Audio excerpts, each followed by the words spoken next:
Well, 4 cheeses is better than 1 cheese, isn't it? Sure, why not?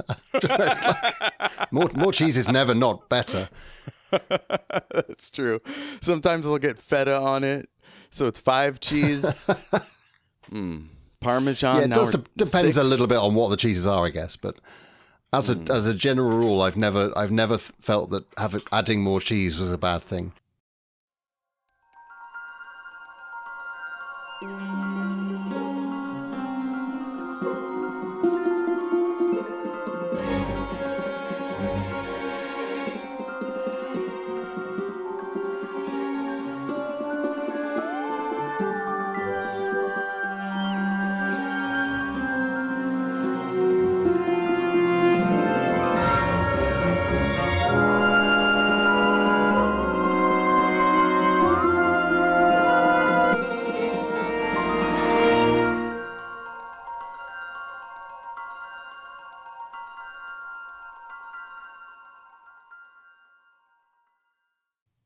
Welcome back to the Great and Secret Knowledge.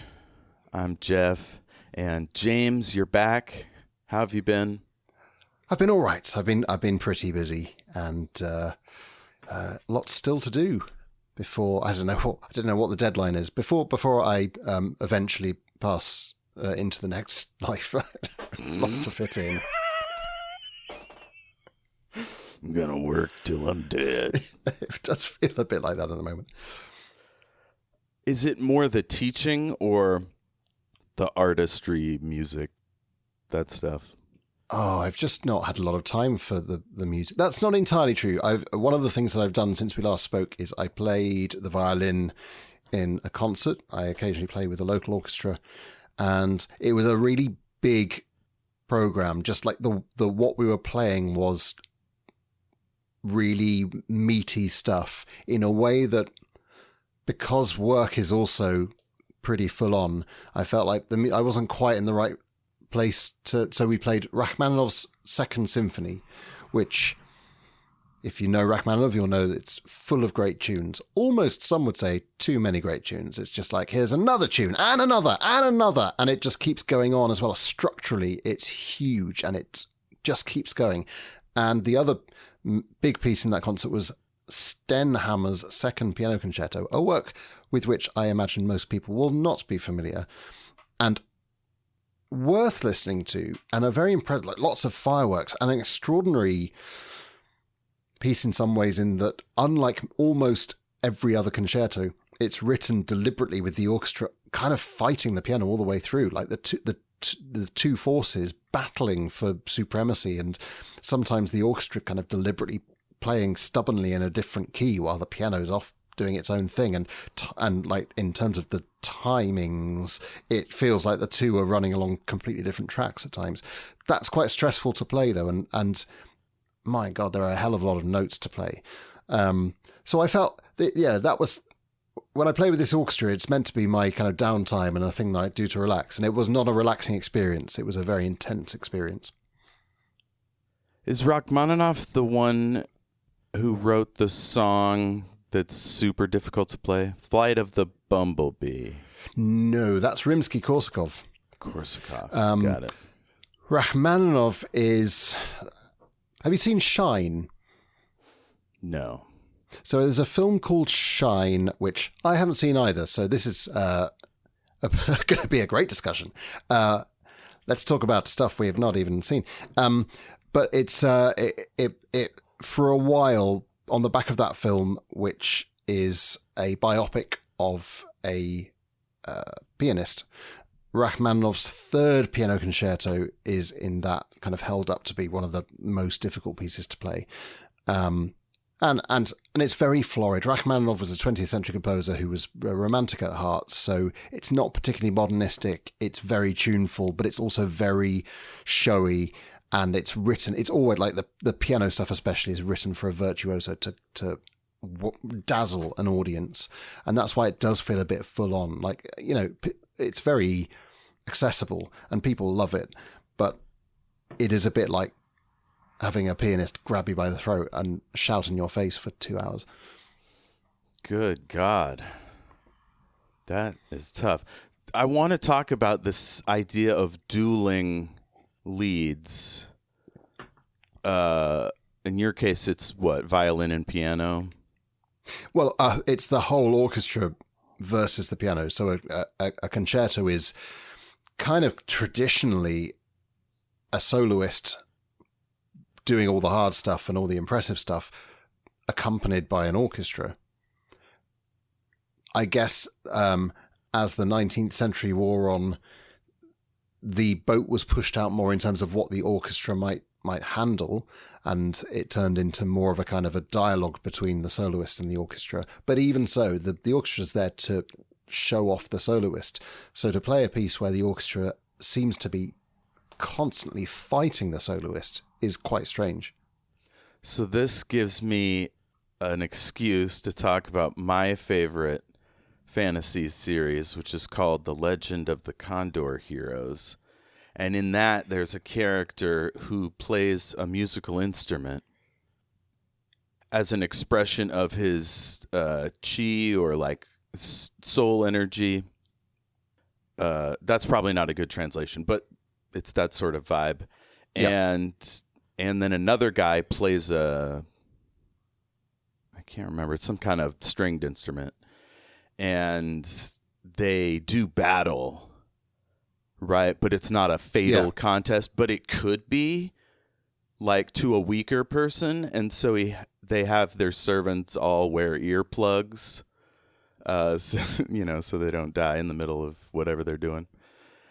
And the idea of dueling with that much, like, power, I find kind of interesting. And in a live listen to an orchestra, that's got to be a potent experience. I think so, yeah. When it works, it's music can be a really thrilling way of doing that, can't it? Have you seen the film Whiplash? We talked about this last time. We talked about it last time, yeah. Didn't we? Yeah, and you still haven't watched it. Yeah. I watch a lot of TV. What can I say?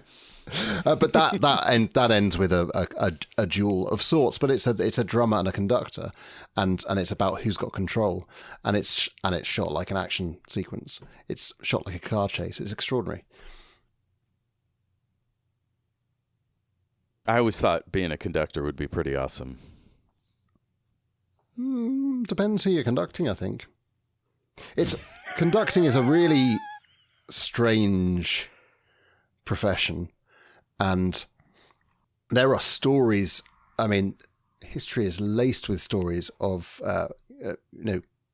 great professional musicians who were actually not very good conductors, because it's sometimes assumed that a famous soloist, a famous violinist, will be able to conduct an orchestra. They're two completely different skills, and however broad a performer's experience of orchestral music doesn't mean they're going to be able to conduct it. But there is a level at which, if you're conducting, a Mozart symphony, the players know it so well that it doesn't matter who's up there waving their hands. Honestly, it doesn't matter. I heard a story about one very well-known soloist whose name I won't mention, but started conducting this rehearsal and sort of stopped after a few bars and said, it's not quite right. Wasn't very articulate about what was wrong with it. Started conducting again and stopped and said, it's not quite as I'm expecting it.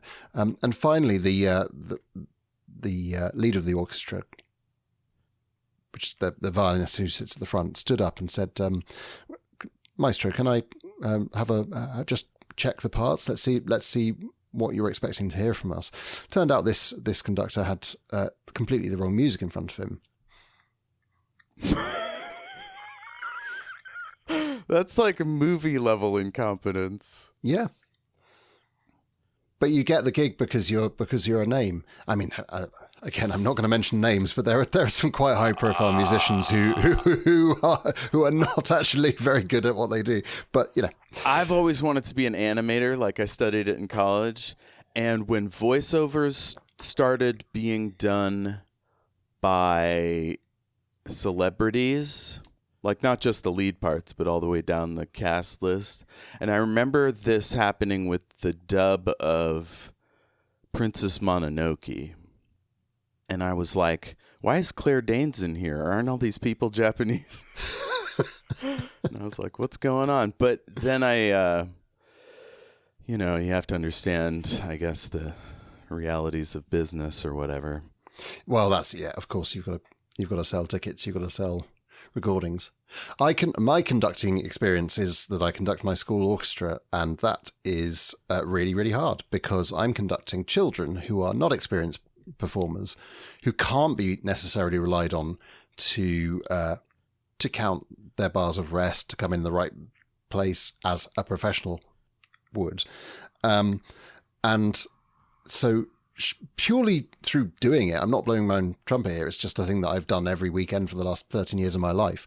I've developed a very good ear for hearing if something is not matching what's on the notes in front of me, where it's coming from, which player it is, what I need to do to fix it. And also, I have to have a very kind of sharp awareness of who is going to need help. Like if someone has been sitting, not playing for 15 seconds, are they going to come in? How reliable is that particular individual? Do I need to actually kind of have this marked into my score so that I can give them the nod? You sometimes feel like you're kind of playing 30 different parts yourself because you're actually having to kind of direct your attention to 30 different individuals within a very short space of time and make sure that they're all entering at the same time. So that's really hard conducting, and requires a kind of level of concentration and an ear that is quite specialist. I would be so interested to put professional conductors into that same situation. And obviously some of them would absolutely nail it. I mean, conducting is not an easy job, and to conduct a modern film score or a new composition is often requires a huge intellect. But I also think there'd be some who have coasted on conducting repertoire that is already known by the people they're conducting, who are professionals who turn up knowing the notes and who don't actually have to do very much at the front of that orchestra. I have so much to say on this subject, from knowledge to rank speculation, but I think we should segue into Nathaniel's first exposure to music and training and eventual group activity. Because isn't that kind of the way when you first learn an instrument? More of your education is like with a tutor or at home alone. Yeah. And then eventually the goal is to get into a big professional organization where you're working with all sorts of people. Yeah, I'm not sure that's necessarily what's the goal because the reason kids learn musical instruments normally it's because a parent or a teacher thinks it is going to be improving for them, and the opportunity is seen as an all-round experience to grow as a person, and I would strongly advocate for learning music. Whatever the goal is, whatever a child is interested in, I think the skills are very, very highly transferable, and it's good discipline. It's developing a language. I mean, I'd compare it to learning a language. Also, a hugely valuable thing for children to do, whether or not they want to become a foreign minister or live in Spain. It's still a useful skill. And music is something that I think should be accessible to all children, whatever their eventual goals are. Well said. It's always sad when I hear about a school district not having a music program or getting rid of one, because it's same with drawing. Like drawing is a skill available to everyone. As is music. You can sing if you don't have an instrument. Yep. But take that away, and that's 20% of the human imagination. whether it's listening to music in your car or like people before the age of mechanical reproduction just sang all the time, like whether it's hymns or local jams or whatever. Singing used to be such a fundamental part of education. When I was growing up, we used to do singing in class. These books were handed out with printed notes on. We'd learned to read music just by doing. And it was a kind of resource that was provided to all schools. I think they were just cassette tapes that were stuck in, and we'd sing along with the tunes. We learned to read music that way.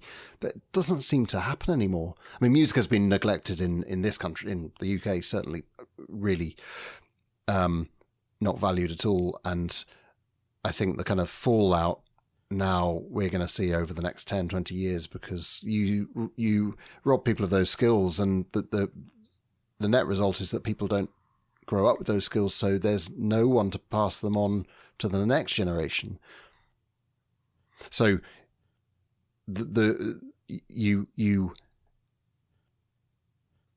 remove music from the curriculum at the expense of not just the next few years, but actually the next few decades. I think it has. I think the damage that has been done will have echoes many, many years down the line. In our country, there was a law passed, sort of a joint project between Ted Kennedy and George W. Bush, called No Child Left Behind, that had a huge impact and, like you say, is still being felt today. I think when you strip away all those things you said, discipline, like appreciation of expertise and precision, and like able to make something beautiful out of, nothing really, I mean, except a piece of steel or whatever. Tin? What was my trombone made out of? Probably not tin. Some kind of brass, I'd have thought. Brass, yeah. You can get plastic trombones these days. I mean, oh no, Jeff! It's been a while since I played that thing. So yeah, speaking of music, we meet Mrs. Lutchins in this one. Yes. And so let's get into this fun little book. What did you think of chapters? Oh, listener, chapters 7 through 10. You probably saw it on your thing, but if you didn't know exactly which chapters to read, that's what we're doing. 7 through 10. Well, and quite a different experience to our last discussion, I would say. How do you mean? Well, the first 6 chapters lent very heavily into Bartimaeus's first-person narrative, and for all that it's a very exciting start to the book, and we talked about the kind of the heist element, the stealing of this amulet that is the main kind of focus of the action. It's also a real study of the character of Bartimaeus, and Nathaniel is left pretty much in the background. We know that he's summoned this demon. We get this glimpse of a traumatic experience, but that's a very short chapter in that first section. Come chapters 8 and 9, we suddenly go into a very, very detailed exploration of Nathaniel's background, and just overall, it's those are written in a rather more, because it's not first person, because it doesn't have the constant wisecracking that Bartimaeus throws into his description, and because it's a reimagining of a kind of the trope of a miserable upbringing, which runs through so much of fiction. Going right back to David Copperfield. The idea of someone having being taken away from their parents and forced into this very kind of intense and unloving environment. Not that there's no love at all, but it's not a very, very happy childhood we're being told about here. And we get a lot of detail about how that works and what he does, and it's filling in that gap that I felt I think I mentioned last time that we don't know anything about Nathaniel when we first meet him, and we learn a lot about him here. Yeah, he's the pale-faced boy. Yeah, but I think it makes for a more serious experience. Yes. Yeah, I see what you mean.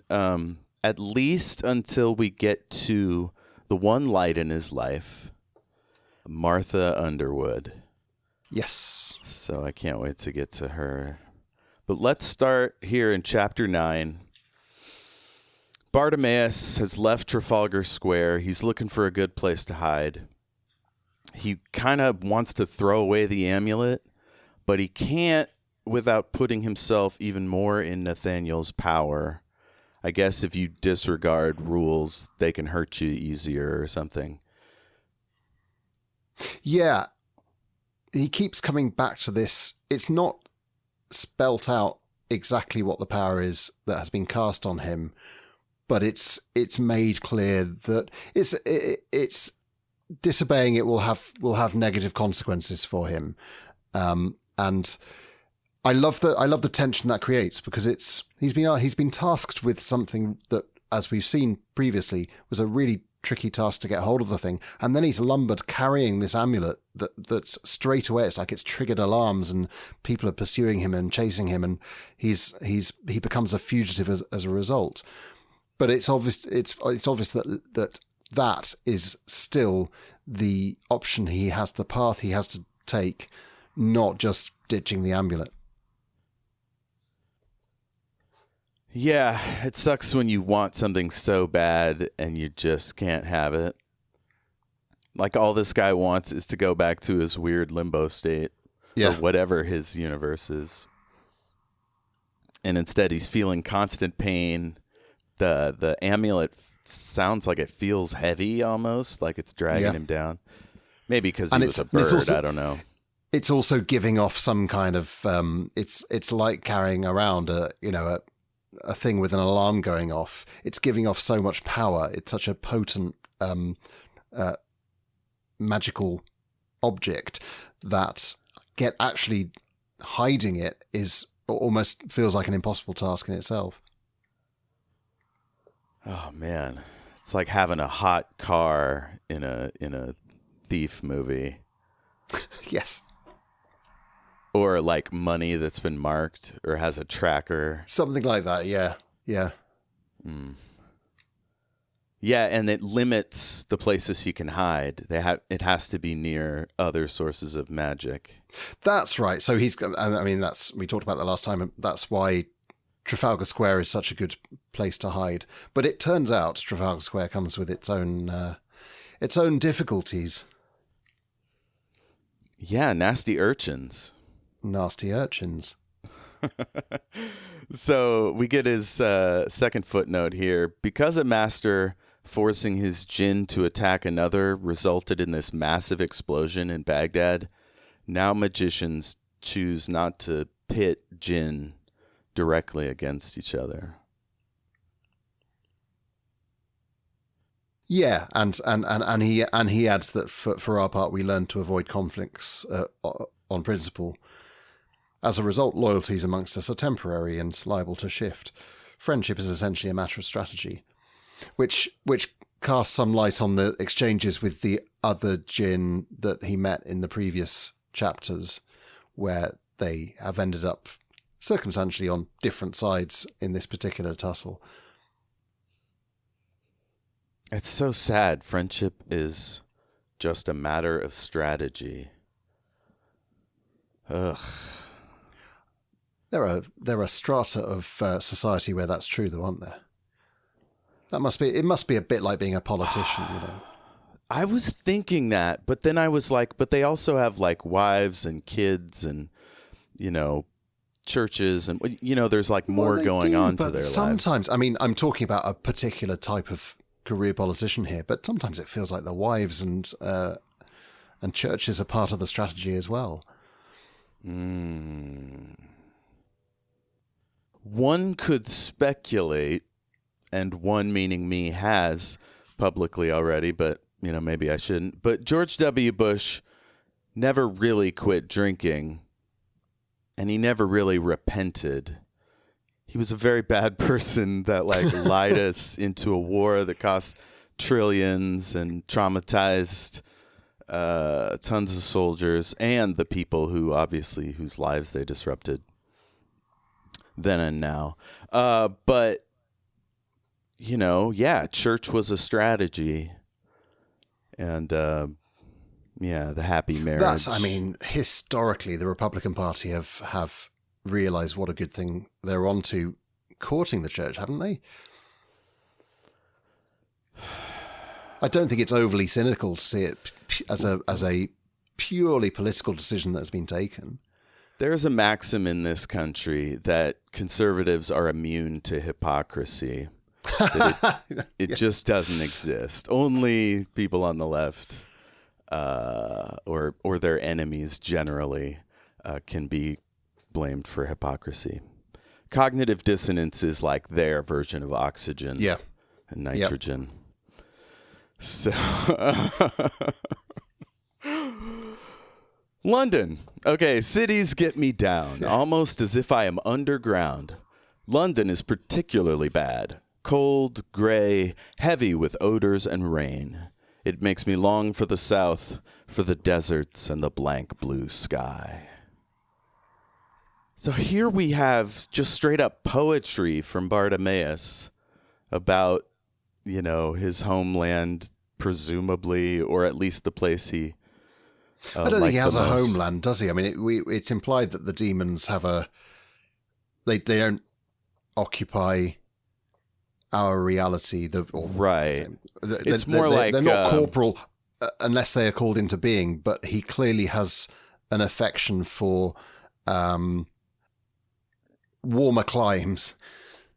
Yeah. It's interesting that even though he's a slave and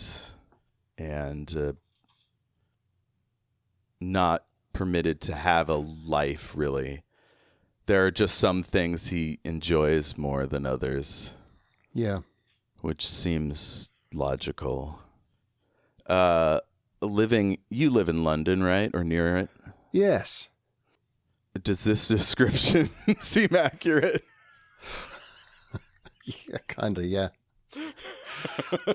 As I said before, one of the delights of this book as a Londoner is how much of the real world it draws from to create this alternative universe.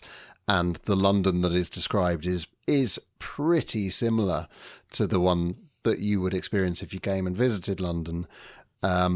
Which, the cold, grey, heavy with odours and rain, it's not the case all the time. London... He is in an alley, after all. Right.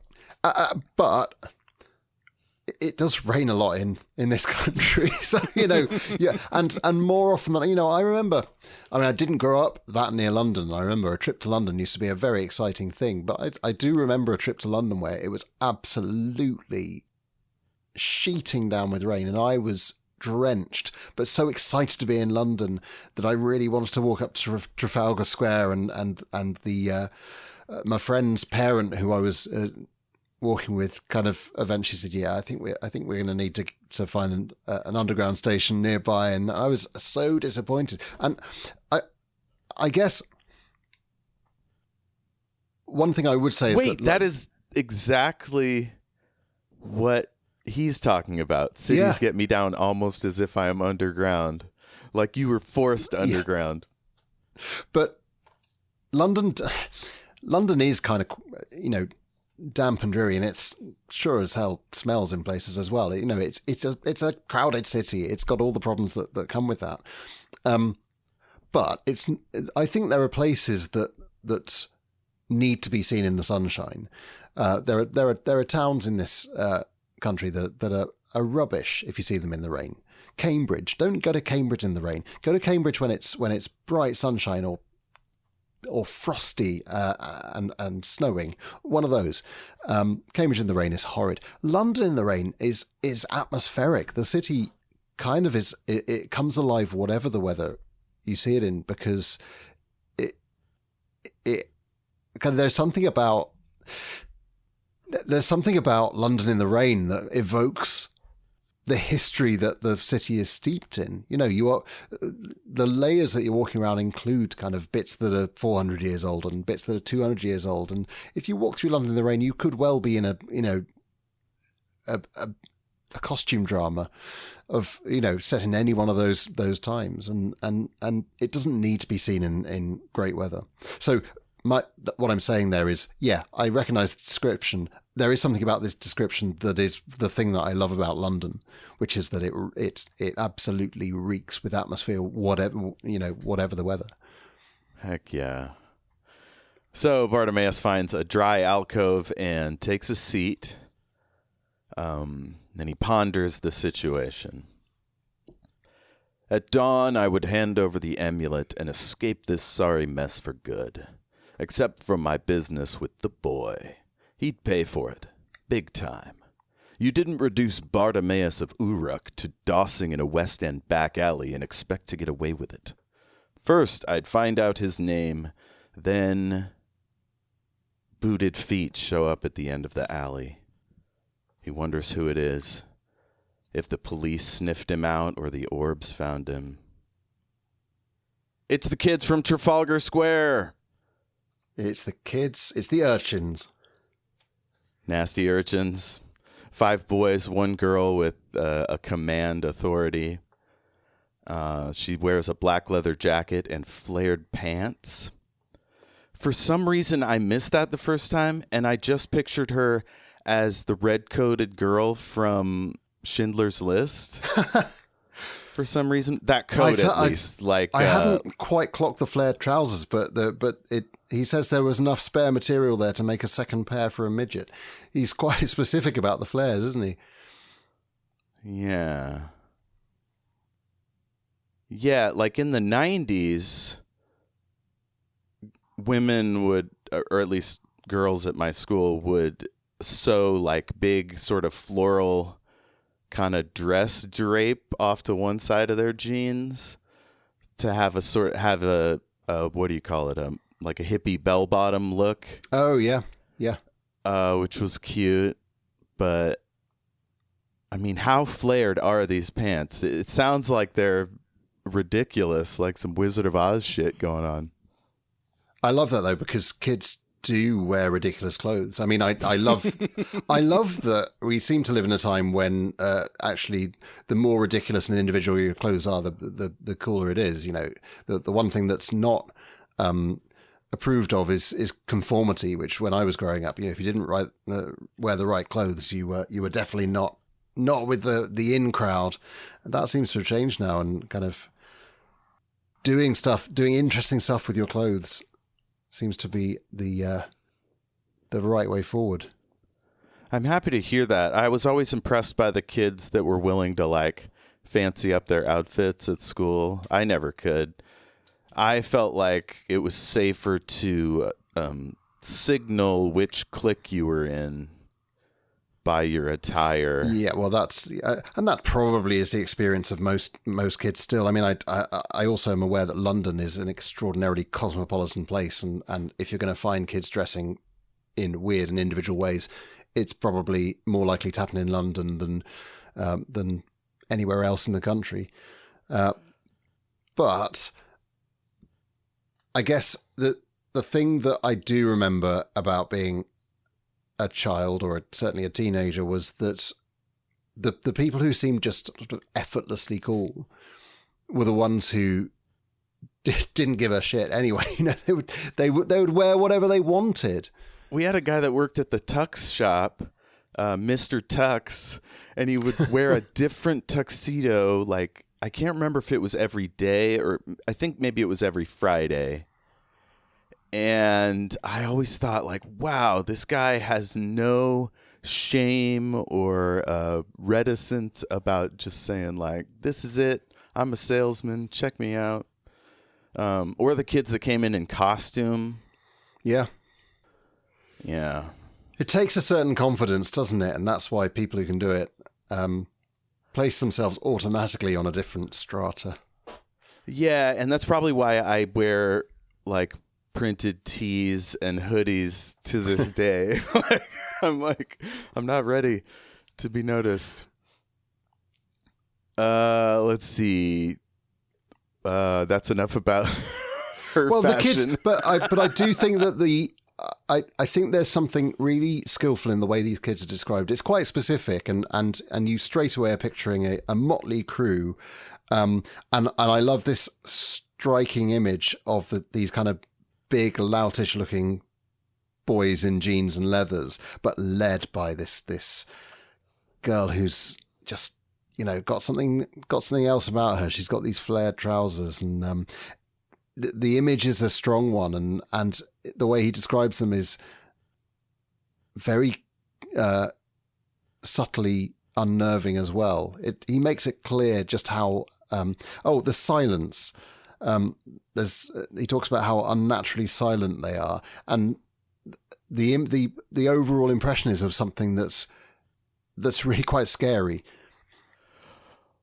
Right. So there's so much going on here. Like, one, Bartimaeus is sort of immune to being intimidated, usually, because he's a demon. Like, he can survive most things. But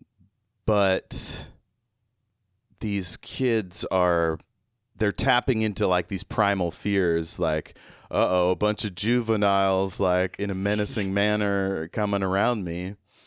That can be scary. Or like, clearly there's a cult vibe to this thing with her like sort of standing out and being in charge.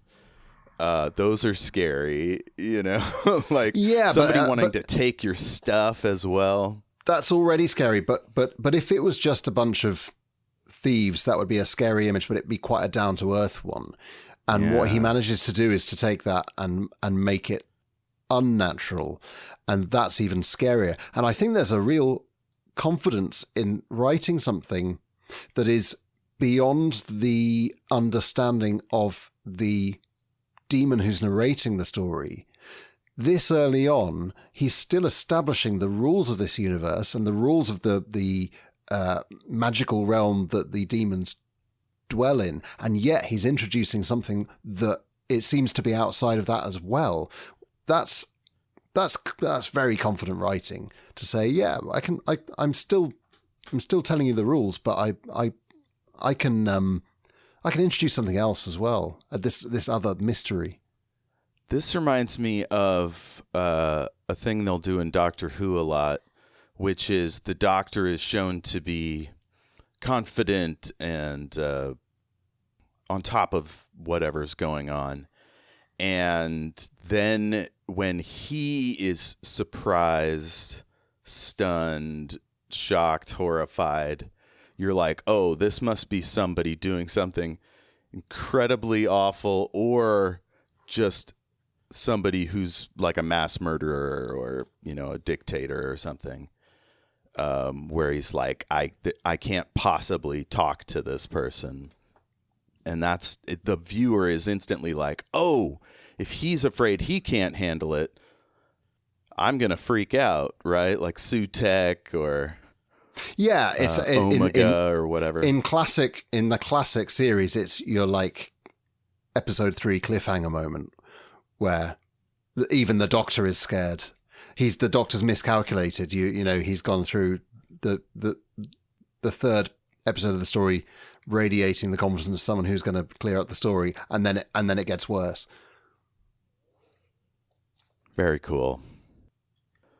Yeah, I'm sure I could think of more examples. Something from Star Trek, like when Picard is rattled, you're like, "Oh, this shit's serious." Let's see. One of the boys can sense Bartimaeus' position. He points him out. The girls order 3 of them to subdue Bartimaeus, or whatever's there. I guess they can't see him, but they can sense him. So they start going to town on him, gripping him up.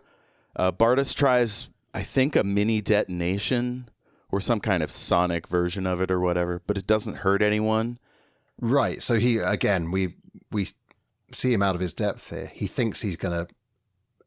Oh, and it melts brick he says this, and doesn't hurt any of these children. Yeah. I expect to be left in the charcoaly grip of 3 charred corpses. and so it's whatever he's done, it should have an effect. Yeah. He tries another bigger blast, and it sets off a bunch of car alarms, which helps him, right? Because it'll attract police attention. I don't think he points it out exactly, but yeah. I repeated the effect with greater emphasis. Car alarms in the next street started ringing. This time, I confess, I expected to be left in the charcoaly grip of 3 charred corpses. So these boys keep holding on to him, but he's still unharmed. It's not like they're going to torture him necessarily. The girl says she wants the amulet.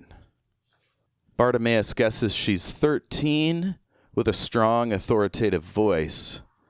She calls him a cretin, and he doesn't clap back, which seems unlikely for this guy. Does that make sense?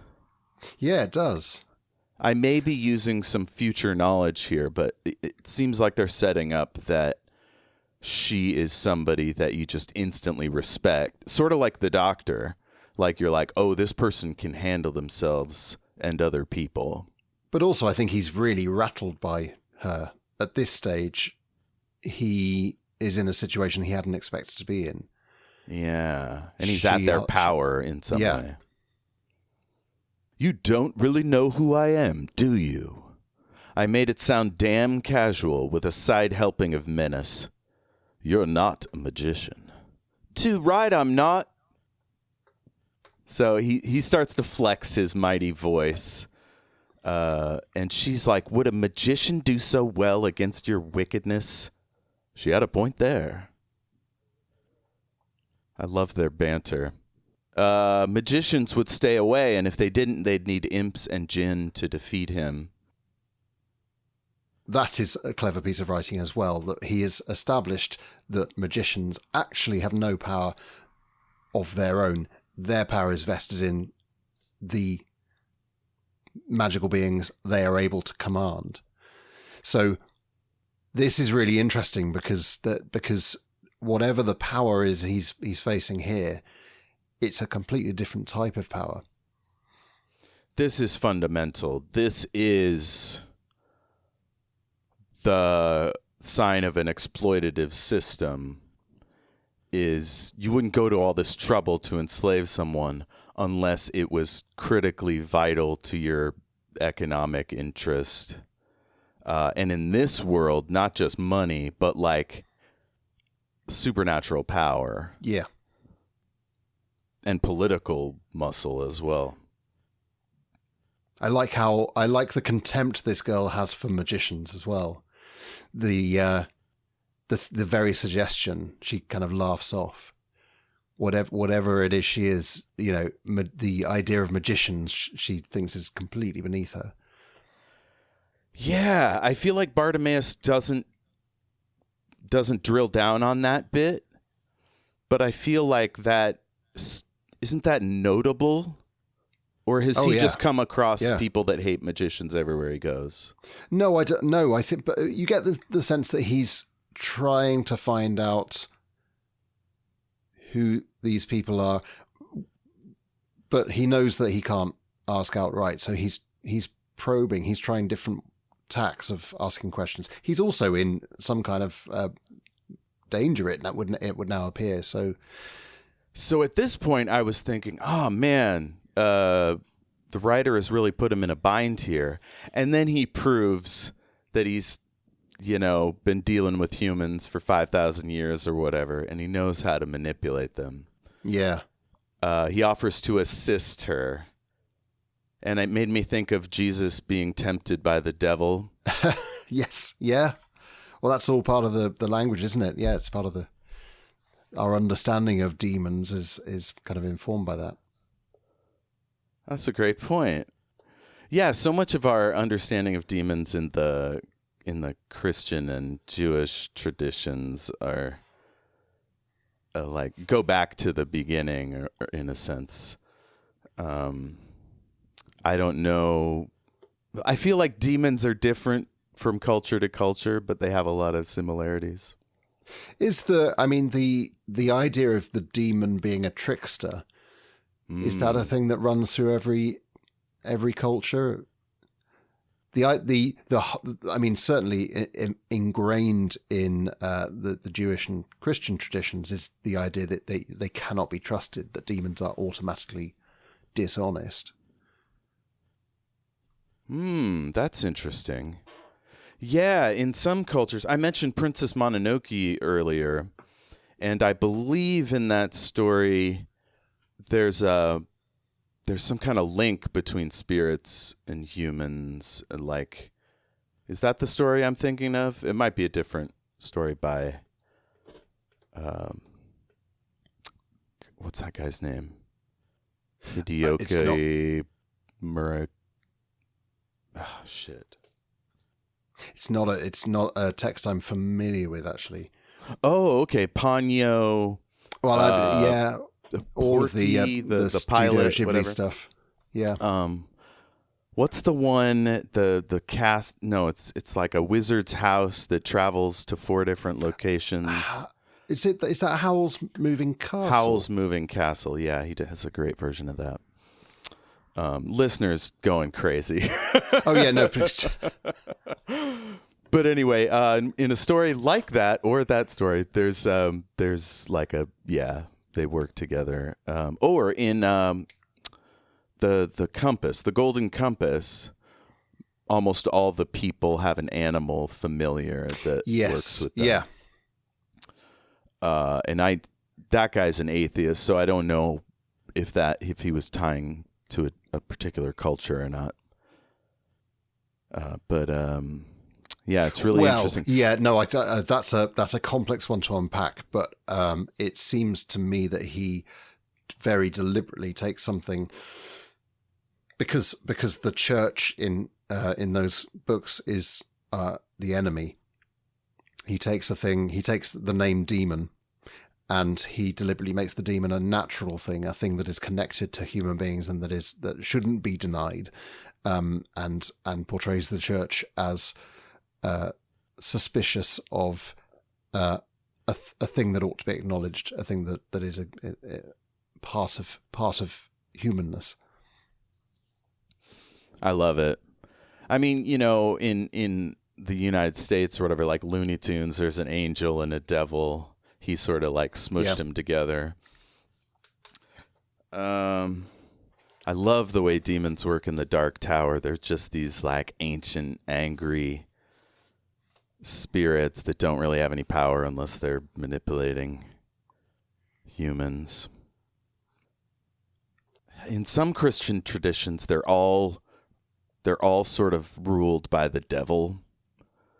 But in a lot of cultures, there is no real devil behind the scenes.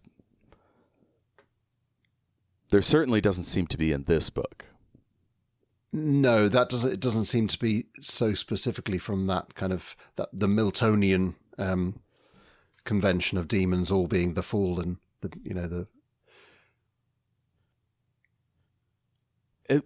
Is Milton's deal because he came from a society with like a strict hierarchy and a king or queen, like that it just sort of was baked in? Oh, maybe. I mean, I think it has loftier ambitions than that, but without question, our religious understanding has always kind of gone hand in hand with our lived experience, and the hierarchies that we experience and that we still experience are used as points of comparison.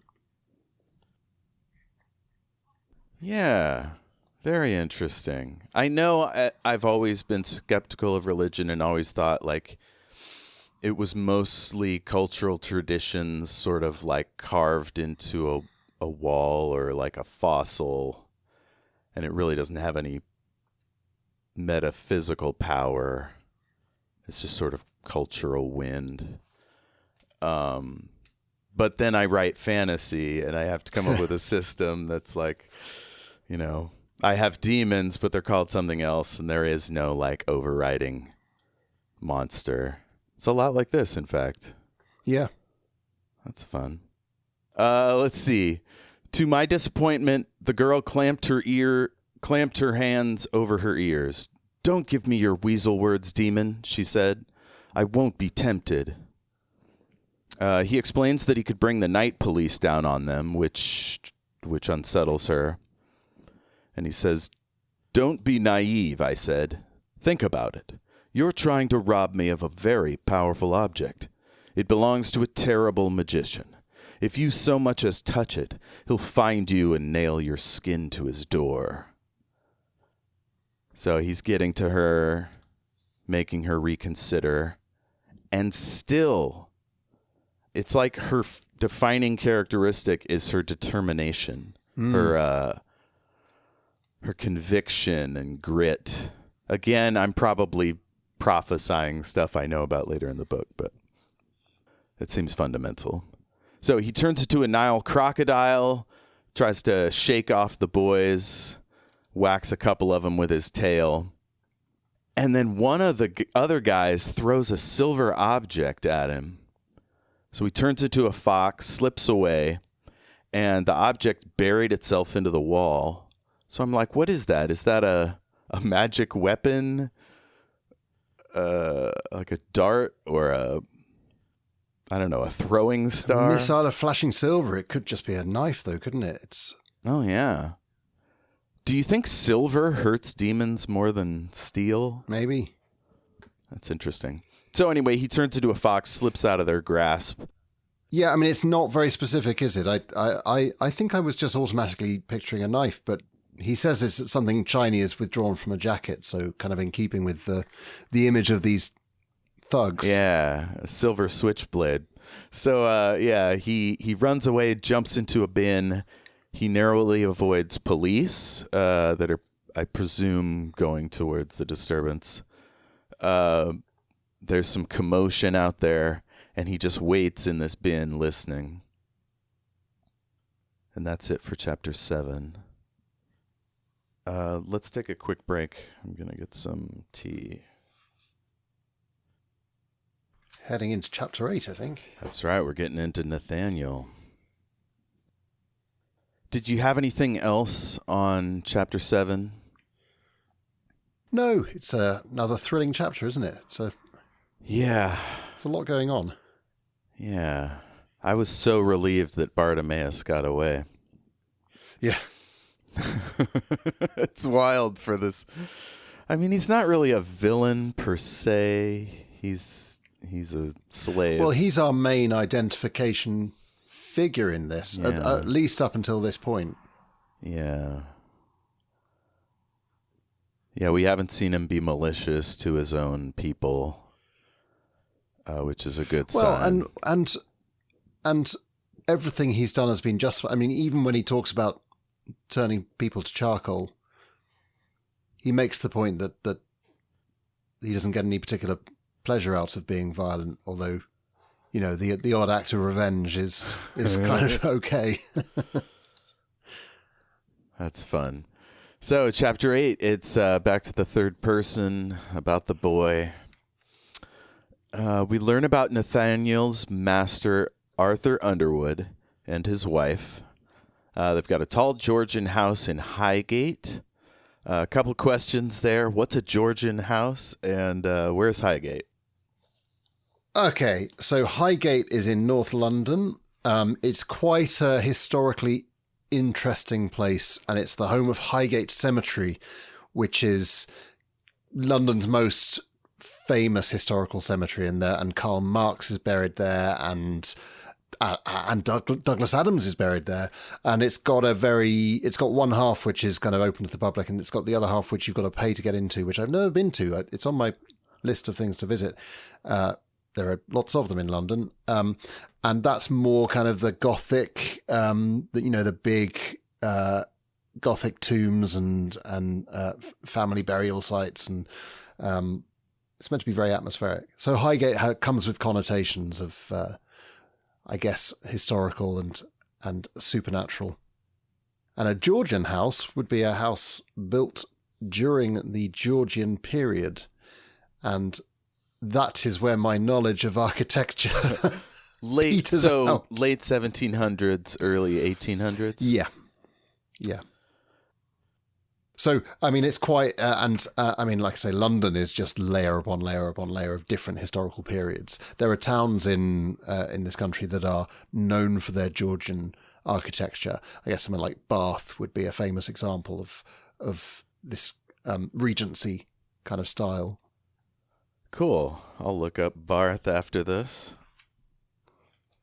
Beautiful place. Cool. Let's see. Underwood didn't want to have an apprentice, but apparently it's pretty much mandatory. One day you'll get one. So the Ministry of Employee assigns him one, so he has to go pick him up. I thought this place, I haven't worked in an office, this may be all offices, but I was getting a real Brazil feel to this place. Yeah, I mean, Brazil takes its imagery from a twisted version of recognizable bureaucratic environments that are, again, very British. Our politics are wrapped up in so much history, and our political buildings are frankly totally inappropriate. They're anachronistic and they're inefficient. I mean, our Houses of Parliament are basically falling down. And it was suggested a few years ago that maybe it would be sensible to get some repairs done and in the meantime move Parliament up north somewhere. And there was just the biggest outcry because clearly for some of our politicians, getting to work in these big fancy buildings with massive pillars is a major perk of the job, and if they didn't get to do that, maybe they would feel that they weren't serious people. Yeah, I wouldn't think modern architecture would tolerate direct classical repetition. No, you'd design a building for the job. You'd have a circular building for a start, which would mean that this absurdly confrontational style of politics wouldn't work so well. A lot of them wouldn't like that because that's one of the perks of the job as well, is that you get to shout across a room and behave like a hooligan, but in wearing a nice suit in a nice building. So a lot of comedy-based types over here enjoy your shouting matches. American jurisprudence, well, that's probably not the right word, legislative bodies are traditionally semicircular. So they will be across the aisle, but not directly across from one another, like their seats facing each other. So it's almost like they're speaking to a mythical third person. Yeah. And whoever's presiding is sort of standing in the place of the people. So that's why they're always like giving these showy speeches to no one, because it'll be on C-SPAN and recorded. Which is really interesting. Yeah. Whereas after duels were outlawed, I think it became less fighty. Well, so the presentation of British politics is very much kind of grounded in the kind of school debating societies, which are particularly a feature of private schools and the oldest, the most ancient universities. It's still kind of the Oxford and Cambridge debating societies are very kind of well attended, and it absolutely is the case that the theatre of it, the entertainment value of the slagging matches is a reason people go into it. The problem is it might be a very entertaining way of debating something, and if you're debating a very polarized topic, it might even be the best way of doing it. But most politics isn't about polarized topics. It's about running a country, and most of that is pretty dull stuff. If you are creating entertainment out of it, you're actually making the work hugely inefficient, and you're introducing an aspect of competitiveness that in most decisions is entirely counterproductive. And our politics is massively suffers from the fact that sometimes a party has to take an opposing position purely because the a perfectly sensible thing has been suggested by the wrong people, and so it's grossly anachronistic. And these echoing halls. I mean, coming back to what we're talking about, which is these marble steps, granite pillars, echoing foyer. I mean, I've visited the Houses of Parliament once, and that's exactly what you get. You get a huge, grand stone staircase, and it's basically a fairly empty building. Very grand. It's very impressive. And of course, there are people who are in that, who are in politics because they love the self-importance that surrounding imposes on them. It makes them feel hugely important. And I'm not saying they're not, but they're not necessarily important in that way. They're important because they have an important job to do. And I feel that it encourages a kind of vanity that I'm not sure is helpful. That actually kind of it leads people to forget that ultimately their job is to serve. To serve man. To serve the country. They have gone into it. They've gone into what ought to be an honorably sacrificial job where you are actually kind of you are making your business other people and their other people's needs. Yes. Sorry, I wasn't being intentionally gender exclusive there. It was a reference to an old short story. Yeah. To serve man. Yeah, I love talking about the architecture of governance. It may be, what's the word for like drawing too much information from a conclusion or a supposition based on outside a white perspective against an indigenous culture. But from what I gather in this part of the United States or the American continent, is that the Longhouse was the courthouse, that most functions took place there in the round, with the elders sort of in the middle and them going out from there. But when the courthouse or the law-giving place is a special building that only a few go to, I guess there are spectators in the galleys, but not all the time, and it certainly doesn't represent the vast majority of people who are represented there. No, and I guess they would say it is televised, so everyone can watch it, but the whole setup is consciously elitist. Yes, that's kind of where I'm going, is that when you emphasize the togetherness of all of us, it opens things up to the possibility that a working class or like non-Ivy League type person could be a part of that body making those decisions. Yeah, and of course some of the people, there are plenty of MPs in this country who do come from working class backgrounds, and there are plenty of MPs who absolutely have gone into it for the right reasons and have an amazing sense of the service they're giving. I'm just saying that I think the surroundings of the building are unhelpful. Well, and another thing about it is that politicians famously go in with a lot of rhetoric and then are ground into paste to fit in the holes or whatever. Yeah. And architecture is apparently part of that whole deal. Oh, definitely. Yeah. So that was a sentence. Arthur comes to the clerk's desk, finds out he'll be signing some forms and meeting the boy. Boy is 5 years old, very bright.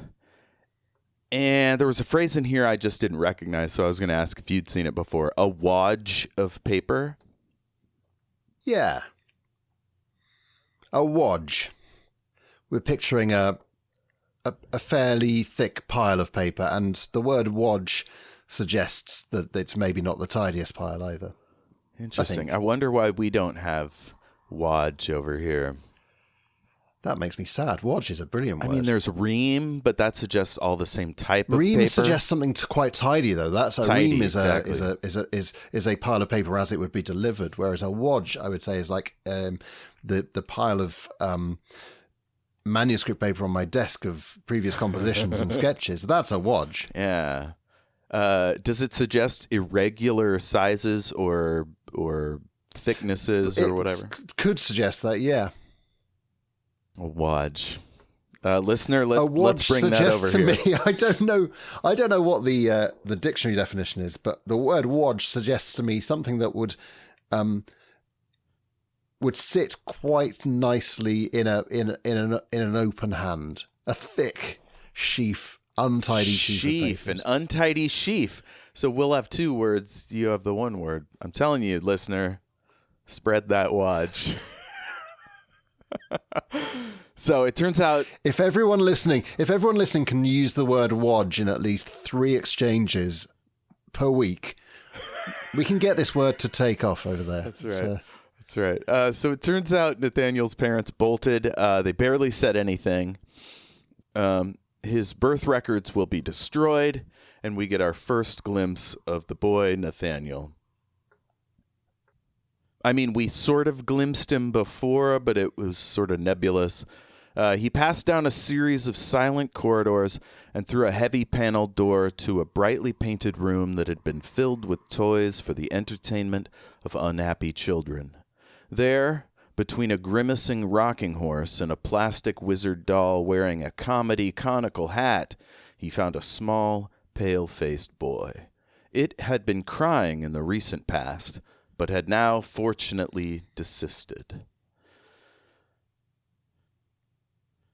Calling a boy "it" is, I mean, we're seeing it from Mr. Underwood's point of view, aren't we? Exactly. We straight away grasp. Isn't that a great sentence as well? Filled with toys for the entertainment of unhappy children.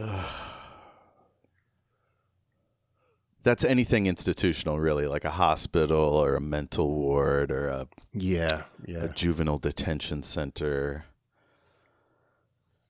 Yeah. Airport room for unaccompanied minors. I don't know. Let's see. So it had been crying. Fortunately desisted. My God. All right. Underwood tells him who he is and then takes him to his car. He tries to talk to Nathaniel, but nothing doing. And then we meet Mrs. Martha Underwood. She's amazing. Well, you say he tries to talk. I like the way it's written. Once or twice tried to engage the child in conversation. He's not making a particular effort. Let's not get the wrong impression. Underwood's not great with kids. I would like to believe that most foster parents and adoptive parents, when they get the child in the car headed to their house, that they are excited and welcoming and, ready for this. Yeah, I think this is not that, is it? It's I mean, like I said before, this comes from a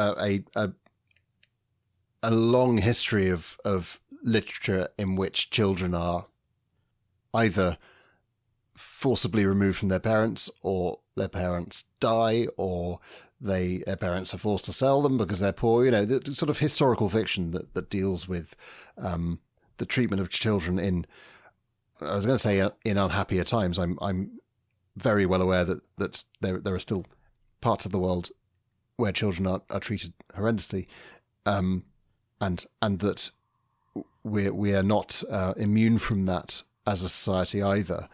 But institutionally, at least, there's no equivalent to what we're seeing described here. Right. It's not Dickens' time. Exactly, yeah. But there is something Dickensian about this system that's being described. Yes, absolutely. Was it David Copperfield that is sent to live with a family that's sort of... Yeah, well, so David Copperfield's stepfather center. That's the other, yes, the wicked stepfather / stepmother. That's another trope. But Copperfield is sent away to school first of all by his stepfather, and then when his mother dies, David Copperfield is sent to work, and his stepfather arranges the Micawber family as his hosts. Oh man, I was in the musical Oliver. Were you? Yeah, and I'd love to. I can't really do theater because I work on Saturdays, but I would love to one day play that guy who's like boy for sale, the guy from the orphan workhouse. Workhouses were sure a fucked up thing, huh? Well, there we go. Yeah. Oh, I remember I think it was called Who Do You Think You Are? It was one of those type of shows. Rosie O'Donnell found out her ancestor was in an Irish workhouse. Oh, wow. Or maybe in a workhouse for the Irish. I don't remember which. So, yeah, I mean, workhouses feel like something from the distant past, something from a different time. And there's always kind of like you discover that the last Irish workhouse was closed in 1982 or something. It'll be, that's not a fact, by the way. But, it'll be something like, homosexuality on the Isle of Man was illegal until 1992. That is a fact. And you hear it and you're like, what, 1992? That's insane. Oh, God. I bet they didn't have a lot of gay tourism No, before I would then. think not. Jesus, that's awful. Anyway, Martha Underwood is really amazing, sweet and kind. She puts her arm around him and convinces him to share the secret of his birth name. She expresses her concern for him and her disapproval of the system of apprenticeship. I think it's disgraceful, ripping a child from his home so young. That's how it's always been done, Martha. Apprentices have to come from somewhere. So Underwood is very frank about the reasons for these rules. His birth name must be forgotten, or else future enemies will use it to harm him. How can it be forgotten if his family keeps in contact? Besides, no one has forced his parents to part with their brat. I like that we've already learned from Bartimaeus just how potent your birth name is. Because names are the way that you gain power over someone, in the same way that you can't command a demon unless you know its name.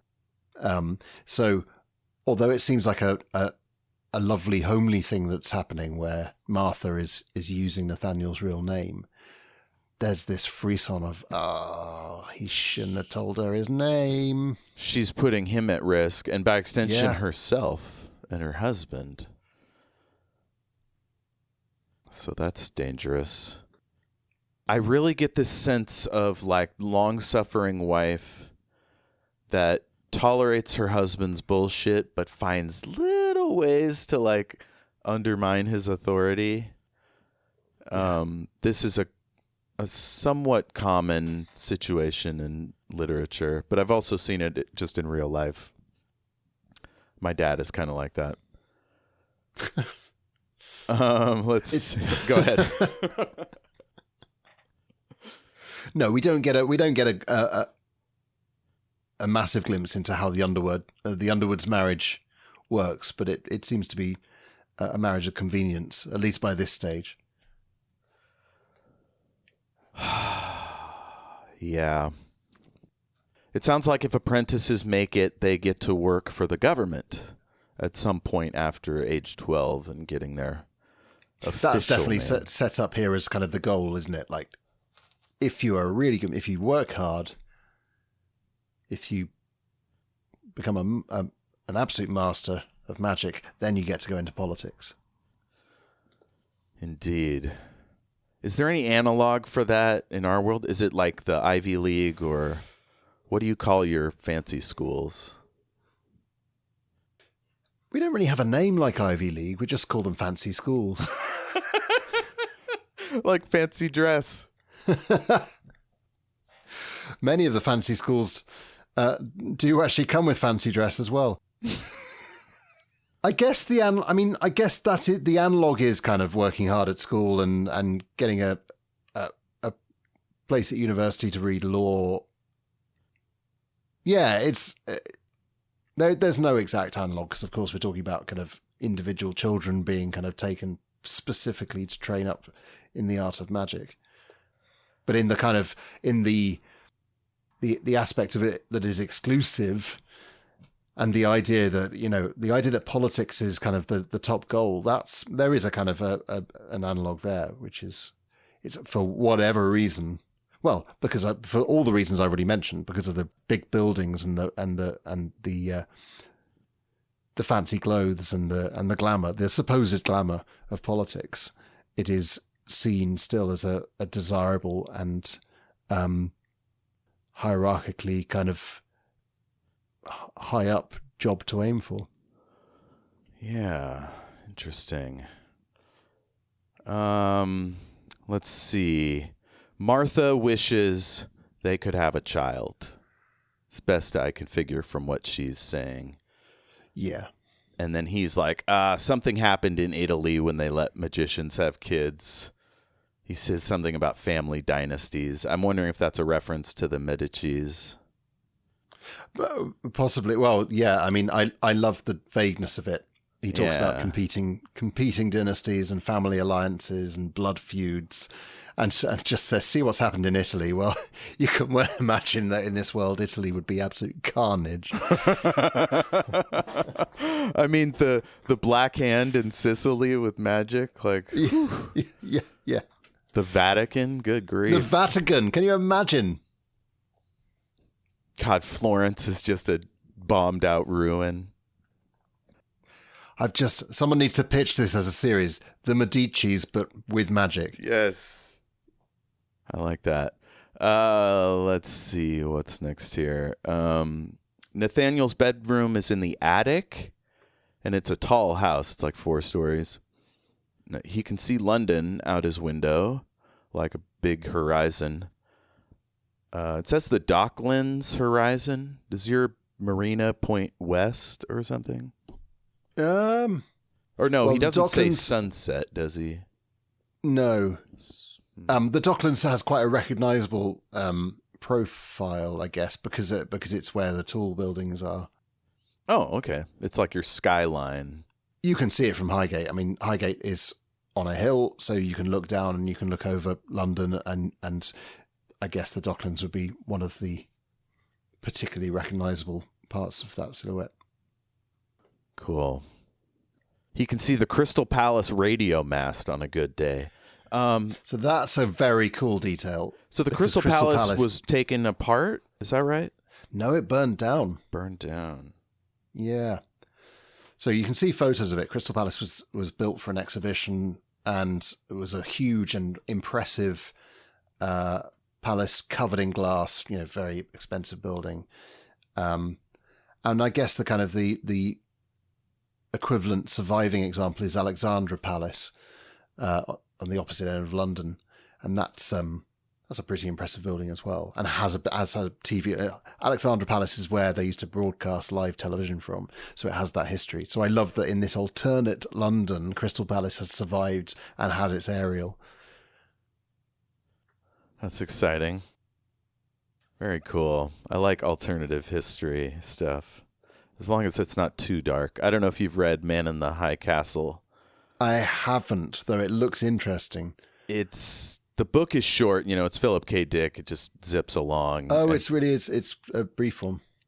Because they made it into a series, didn't they? That's what I was getting to. The series, for me, was very stressful and, uncomfortable. I mean, it's life under fascism and imperialism, everybody's being captured and tortured. And, I mean, it's just dark, which was a little oppressive, but well acted for sure.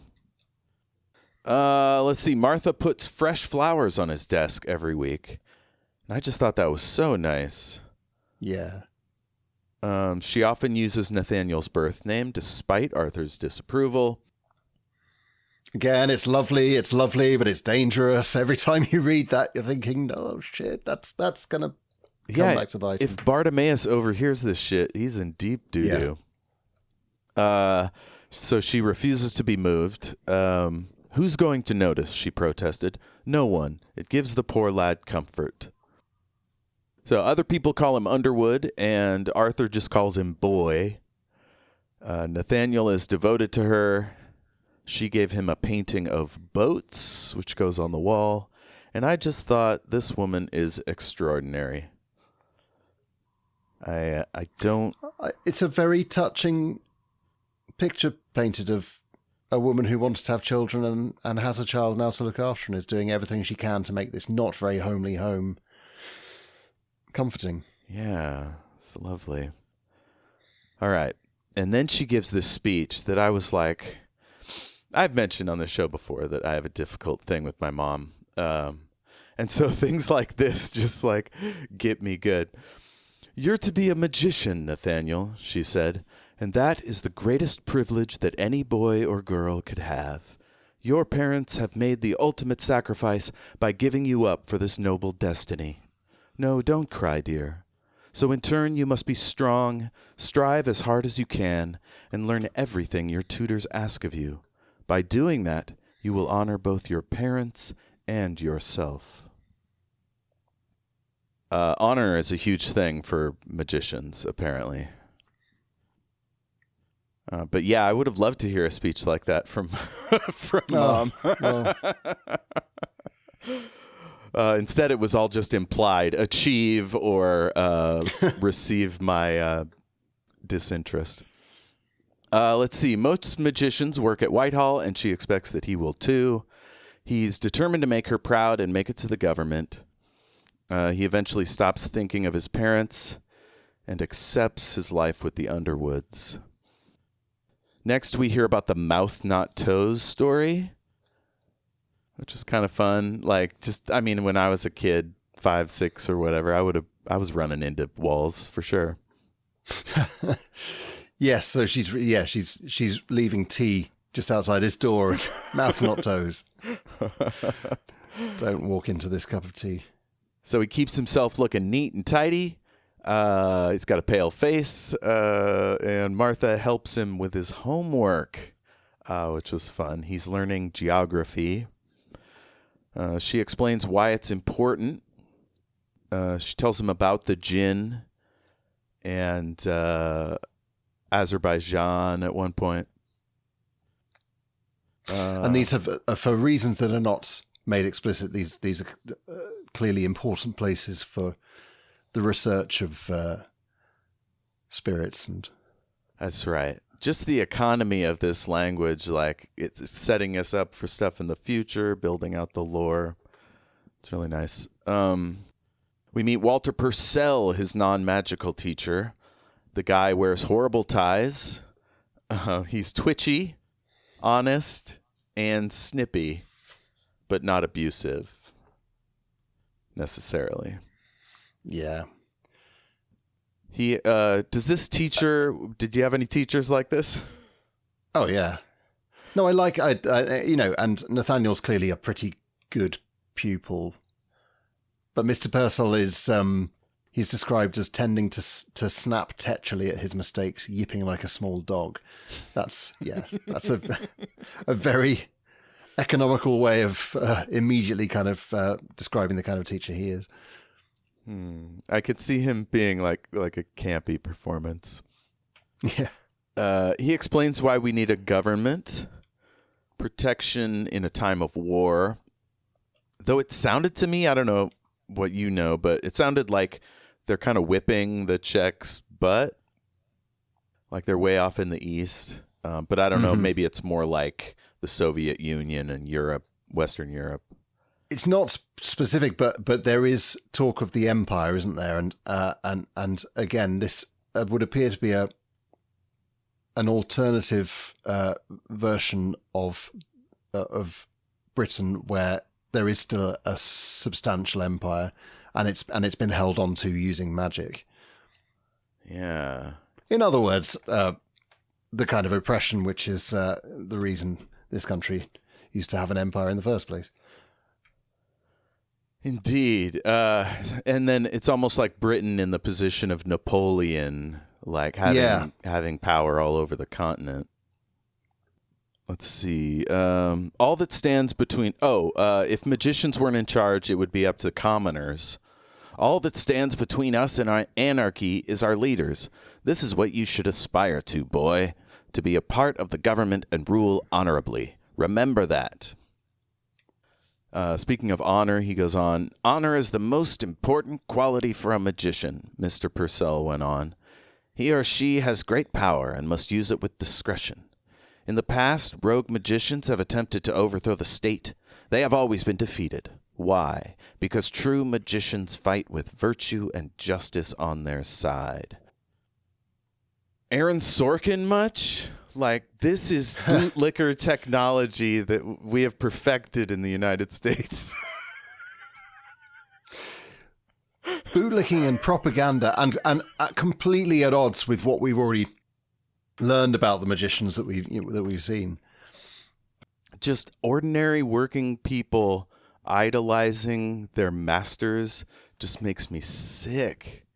But also, it's delicious because we then learn that Mr. Purcell wasn't selected to be a magician, so there's an element of envy there. But idol worship, totally that, yeah.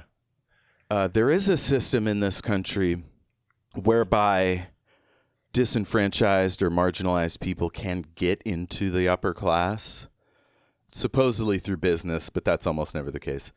It's these like stovepiped channels where like the white establishment will welcome in somebody and then they like weave them into basically being a traitor to the working people, just spewing propaganda and basically just being an intelligence asset.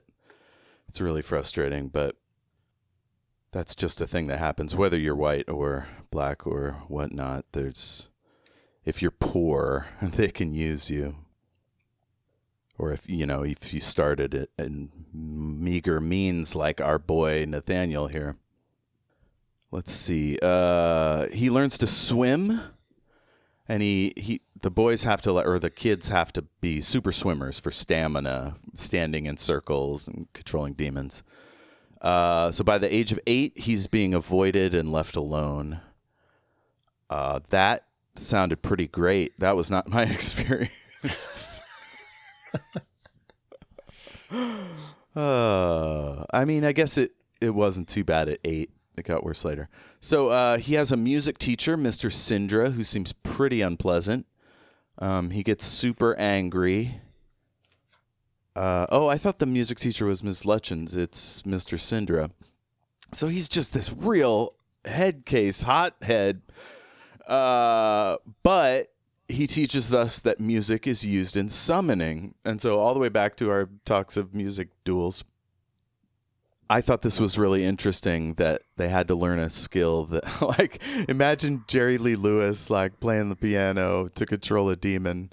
Like, it feels, certain instruments kind of feel ridiculous for some reason. Yeah, and it's lovely because Nathaniel's not very good at it either. And that this essential thing should be a thing that he finds so tedious and dull. And clearly they're trying him on different instruments. Like it's obvious that the music that is needed to charm can be played on different things. So they try him with pipes or lyre, choral voice or sistrum rattle, whatever the hell that is. I think he's just made up a sistrum rattle.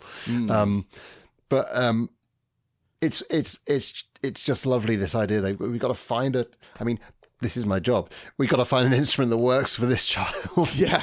He's going to need it. He's out here with a tuba. Boom, boom, boom. That was probably too high for a tuba. I'm not sure. I think a tuba would probably get those notes. Gotcha. So he's hopeless at it. Next, we meet his drawing teacher, Mrs. Lutchins. She is pretty great, but she asks for his name, and he gives it. And I got a little stressed out here because I'm like, this isn't his loving mother. This is just some rando. Stop telling your name to people. Right? What's her angle? Is that going to come back and bite him? He wishes he could draw fun stuff instead of symbols and diagrams. And she explains that he needs to do this extremely well if he's going to be a magician. He's made mistakes, and she's like, in magic, you can't afford to make a single mistake. So she should start him over completely, but instead she's like, well, just, go get a breather, go out to the garden. Yeah. Did you learn to draw like this? No. I mean, what's being described here is almost like technical drawing. Yeah. I guess the closest I came to that was in design and technology when, we were sort of taught rules of perspective and... I was never really taught art in a very technical way at all. I think art is possibly one thing that is taught better these days than it was when I was at school. For sure. I didn't have an actual art class until I was 19, 20. It was a long time. Yeah. Because I was all academics. I mean, I guess band is sort of like art in a way, but not the same. So he goes out to the garden. There's this cool statue of a guy in the garden with like a lightning bolt. He asks Martha who it is, and she says, ask your master, she said. He knows everything. But Nathaniel had not dared ask. I know this very well, when you should be able to talk to somebody and they just make it impossible. Yeah. Nathaniel comes to the garden from then on to compose himself before seeing the master on Tuesdays. So Nathaniel would be summoned to the master's office. He sits on a cushion, and Underwood quizzes him on all the stuff he's been learning. Yeah, like he's checking up that his lessons are being... It's obviously important that the magician has a full knowledge of these things. Yes, yeah, the process is fine. It's just sort of his vibe seems unlikable.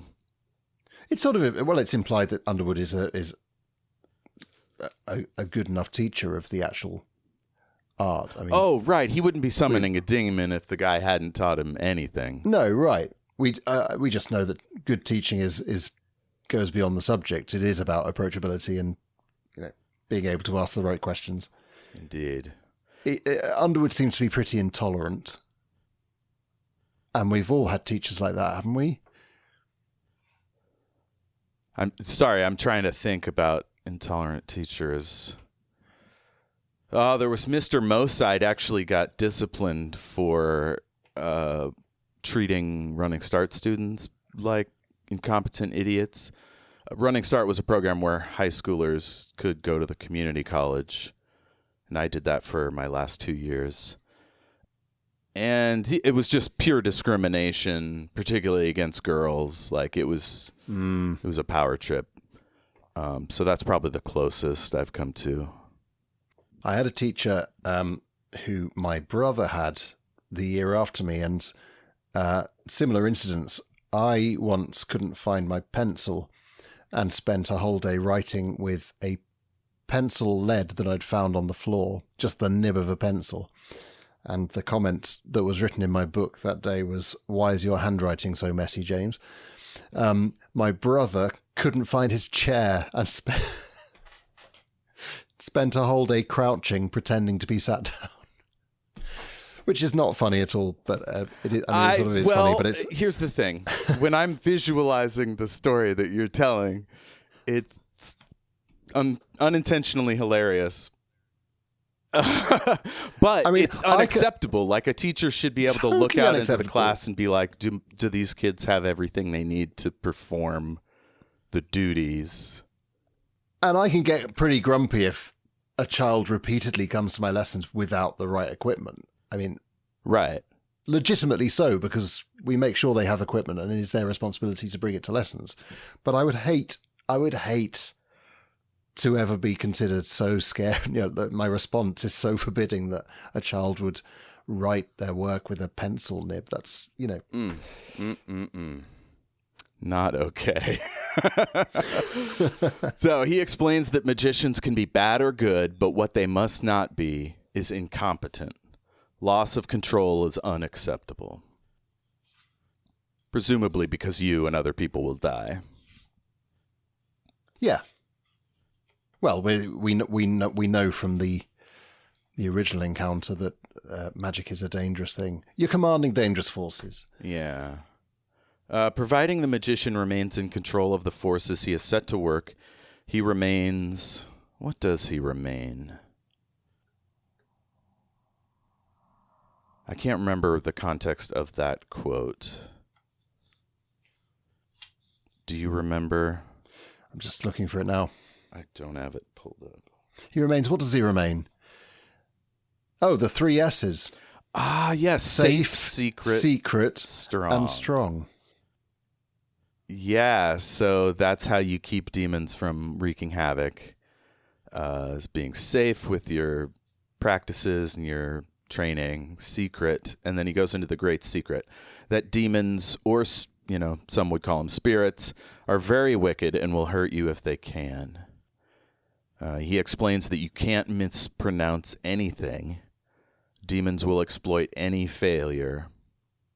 And also we learn that Nathaniel's 8, almost 9. His magic lessons begin twice a week. And then he loved telling about his day to Martha and then dreaming about going to the government. Growing up, I can relate to that. So Nathaniel is ambitious. Or, I mean, it's probably been drilled into him, but for whatever reason, we get that he's hungry for knowledge. He's eager to get started with the magic, and he's certainly kind of bought into this idea of, the great goal being to become a member of the government. This is a thing that I run into with people a lot, which is the fundamental aspect of your nature something you're born with, or is it schooled into you? And as far as being schooled, all I can see in his background is Martha equating achievement with receiving pride and admiration from Martha, which you could see as it's a good motivation for doing your best. But it could also be unhealthy, taken to an extreme. I'm not sure. We don't know yet if it's been. We don't know yet. No, I mean, except that we've seen enough of. We've seen him summon already. A demon. Yeah, exactly. Way beyond his power. Yeah. Okay. It's a little unhealthy. So the master takes Nathaniel into his office. He shows him a case of books that he has to learn before his 12th birthday. Nathaniel says, and then I'll be a magician. And the master points at a bookcase with hundreds of books. And he says you won't be allowed to look at those till you're at least 13. Next, they go to a creepy workroom. The master points out the spectacles, and then he shows him his contact lenses, which do the same thing. And he says that when he's 12, he'll get a new name. And then he explains the need for secrecy, that demons and also bad magicians can use his name to pull various shenanigans. The thing with the lenses is cool as well. I love this idea that all of this power, this supposed power of the magicians, it's based on knowledge. I mean, it's the only power they have is knowing how to do stuff right. Even seeing demons, you sort of imagine at the start that maybe you kind of, the spectacles are for younger people, but eventually you're going to learn to be able to see them. But no, it's something as mundane as a contact lens that will allow you to see demons in their true form. Almost like they make it inconvenient for a kid. Yeah. until you've proven that you can have them on all the time and not freak out or whatever. Because there's imps and shit just wandering around, right? So if all around the house, yeah, right. Yeah. He can wear the spectacles, but not outside the workroom. He explains that there are different layers to reality. He pulls down a dead rat in a bottle, and he tells Nathaniel to look at it closely. He puts on the specs and sees that it's actually an imp, what the master calls a scarlet vexation. That it's a spreader of pestilence. A minor imp. A minor imp. So now we love learn, this. Yeah. So it creates the illusion of a rat. I mean, that's really interesting as well. It's like how many of the rats spreading pestilence are actually scarlet vexations? Oh my God, that's hilarious. I didn't even consider it. He shows a rat and then mites, essentially fleas. Yeah. So it's like he's got plague spreaders living down there. Are they dormant or are they dead? And if they're dead, how is that illusion continuing? I don't know. I love that Nathaniel, he doesn't know whether it's dead or not. Jesus. Nathaniel asks, and he's like, "Well, it's been in the jar for 50 years, probably." If he's not but dead, he doesn't know that. He shows Nathaniel a box full of tiny little demon guys. They're the most simple-minded of creatures. They have little orange stingers beneath their tails. And these guys will mess up your enemies. I don't think they're lethal, but they, like, incapacitate you somehow. And he says, "We have dangerous tools that we must control. We shall now begin learning how to protect ourselves." And Nathaniel learns all of the skills necessary to do magic. And in all that time, Underwood won't summon anything. Nathaniel does as much extra work as he can. He really wants those damn spectacles. But also he has such a thirst for knowledge. And this is really cleverly done, because all the way through this chapter, Underwood has been pointing out, the bookshelf where all the knowledge resides, these books that you'll be allowed to read when you're 13. And here's some more stuff that you're not advanced enough yet. And yet we're shown that Nathaniel is a boy with an absolute thirst for all of that knowledge, and he's being shown where to find it. He's being shown where it is. Yeah. What could possibly go wrong? That's like at the start of a section of a film where they like show you the geography of the hospital wing or whatever, so that when the action sequence starts, you can like sort of guess where they might go next, or like at least you have a sense of like where people are in relation to each other.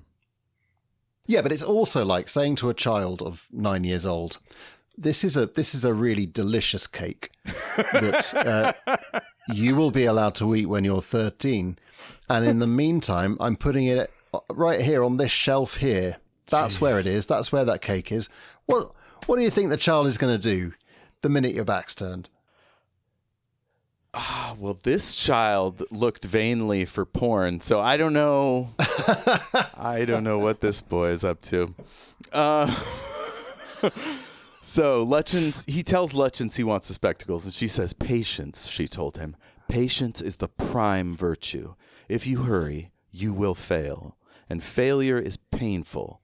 You must always relax and concentrate on the task in hand." That's some great advice for pretty much anyone. The idea of multitasking is pretty overrated. That's some Sherlock Holmes shit that most people don't have access to. They're just kind of fooling themselves. Or like trying to make things more interesting by shifting between things. It's also, I mean, it's a good lesson for learning. It's the conversation that I'm constantly having with kids who want to be moving on to their next music exam. It's like, well, you're not quite ready. Focus on what's right in front of you, huh? Take the steps. Exactly that, yeah. I think that's why there are steps in 12-step programs too. Like it's to have the discipline. To break it down, isn't it? Yeah. You kind of got to go in stages. Underwood summons a creature finally, but won't let Nathaniel see it. The master and he stand in circles, and the demon should be appearing in the other one. Wind knocks over the candles, starting a fire. Nathaniel starts to go to extinguish it, but the master shouts him down. And then he says, each word capitalized, 7 words of dismissal. And the burning papers vanish. The candles are back upright. And Underwood admonishes him for falling for the demon's trick, that it was an illusion. He talks about how they try to get you out of your circle. Some demons adopt cute animal guises. Some make nasty smells. One time, one made a shower of apple blossoms. Some had nice perfume. And some did scary sounds. Somehow Nathaniel kept it together. A year later, he was able to wear the spectacles and see the demons. He was kicking ass at all his studies, and just before age 11, when something terrible happens. Bum, bum, bum. It's a great end to that. I mean, there's a lot of information contained. Oh, and just in case we're in any doubt as to the nature of this educational experience, he goes without his supper for nearly stepping out of the circle. So, it's tough lessons. It fills in of the details that we've been lacking to this point of what's been going on, how he's got to this point beautifully. And it ends on this. It's so well written. His master was satisfied with his pupil's progress, and Nathaniel, despite his impatience with the pace of his education, was delighted with what he learned. It was a productive relationship, if not a close one, and might well have continued to be so, but for the terrible incident that occurred in the summer before Nathaniel's 11th birthday. End of chapter, and then the next one is headed Bartimaeus, so we're going back to the other perspective. So we're left thinking, we know what the consequences. Because we know that something has happened that has resulted in Nathaniel summoning Bartimaeus. But what is it? What has drawn him into this? I mean, we know he should. We certainly, if we're in any doubt before, we know that he absolutely should not be summoning a demon on his own, because this is something that's way beyond his level of skill and experience. A very dangerous thing that he should not be going near yet. Yes, absolutely. And his lack of safety we know already, is going to put Underwood at risk too. Like, he's being a bad student at the same time. It's like if you failed a piano solo and your piano teacher died. It's well, that has been known actually. What's that? Yeah, that does happen. Kids, do your piano practice. That there are lives at stake. I will say that this is an indictment of Martha, the being sent home or sent to bed without your supper. I know this was like a common practice in some families back in the day, but like, you can't mess with a kid's food. Like, they're growing, they need to eat, and it's not cool. I think that was a fairly standard punishment in the boarding establishment, certainly, until probably it's another of those things where we'll find out that it was finally made illegal in 2003. Yeah, in the Isle of Wight. Yeah. Now, on the Isle of Wight, it's still legal. You do what you like on the Isle of Wight. They're out of there. Mine's down there. Let's see here. Finally, we're at chapter 10 with Bartimaeus. So he's complaining about his terrible ordeal. He's camped out on the roof of Westminster Abbey, waiting for the summons. And he's pretending to be a gargoyle, which is a lovely image. Actually, Westminster Abbey, not a great abbey for gargoyles. That's more French. But it's a lovely. It's kind of, in fact, the book that I am holding seems to have a cover design that's sort of drawn from that image of Bartimaeus as a gargoyle clutching this amulet. That's the one where he's like a gray, yeah, spooky face. So they don't have gargoyles there. Maybe they do in this. They do universe. have some. It's not. It's basically. It's not a Westminster Abbey is not the most kind of Gothic of cathedrals. Gotcha. It wasn't blown up at one point, was it? Bits of it were. Interesting. Okay. Only as there was a bomb that kind of caused a fair amount of damage. Some of the stained glass was blown up. But the architecture of Westminster Abbey is it's such a mongrel. It comes from all over the place, and the kind of most recognisable bits on the outside of the abbey, the towers and the Lady Chapel at the back, they're fairly modern additions, so they don't have gargoyles, which are much more of a medieval thing. Cool. So there's a footnote. Many great magicians of the 19th and 20th centuries were entombed at Westminster Abbey after, and on one or two occasions shortly before, their death. Almost all took at least one powerful artifact with them to their grave. This was little more than a self-conscious flaunting of their wealth and power, and a complete waste of the object in question. It was also a way of spitefully denying their successors any chance of inheriting the object. Other mages were justly wary of retrieving the grave goods for fear of supernatural reprisals. That is a paragraph full of foreboding. Like, things could pop off at any time at this cemetery, or at cemeteries generally. It's another twisting of the reality, because Westminster Abbey is absolutely stuffed full of tombs of particularly members of the royal family, politicians, but also scientists, artists. Charles Dickens is there, George Frederick Handel is there, and many, many memorials to Isaac Newton, Stephen Hawking. So in this alternate version of the present, absolutely Westminster Abbey would be stuffed full of magicians. It makes complete sense. And actually, in one of, is it the second book in the Bartimaeus trilogy? I was trying to avoid the spoiler. Yeah. Oh, is it a spoiler? So forget I said anything.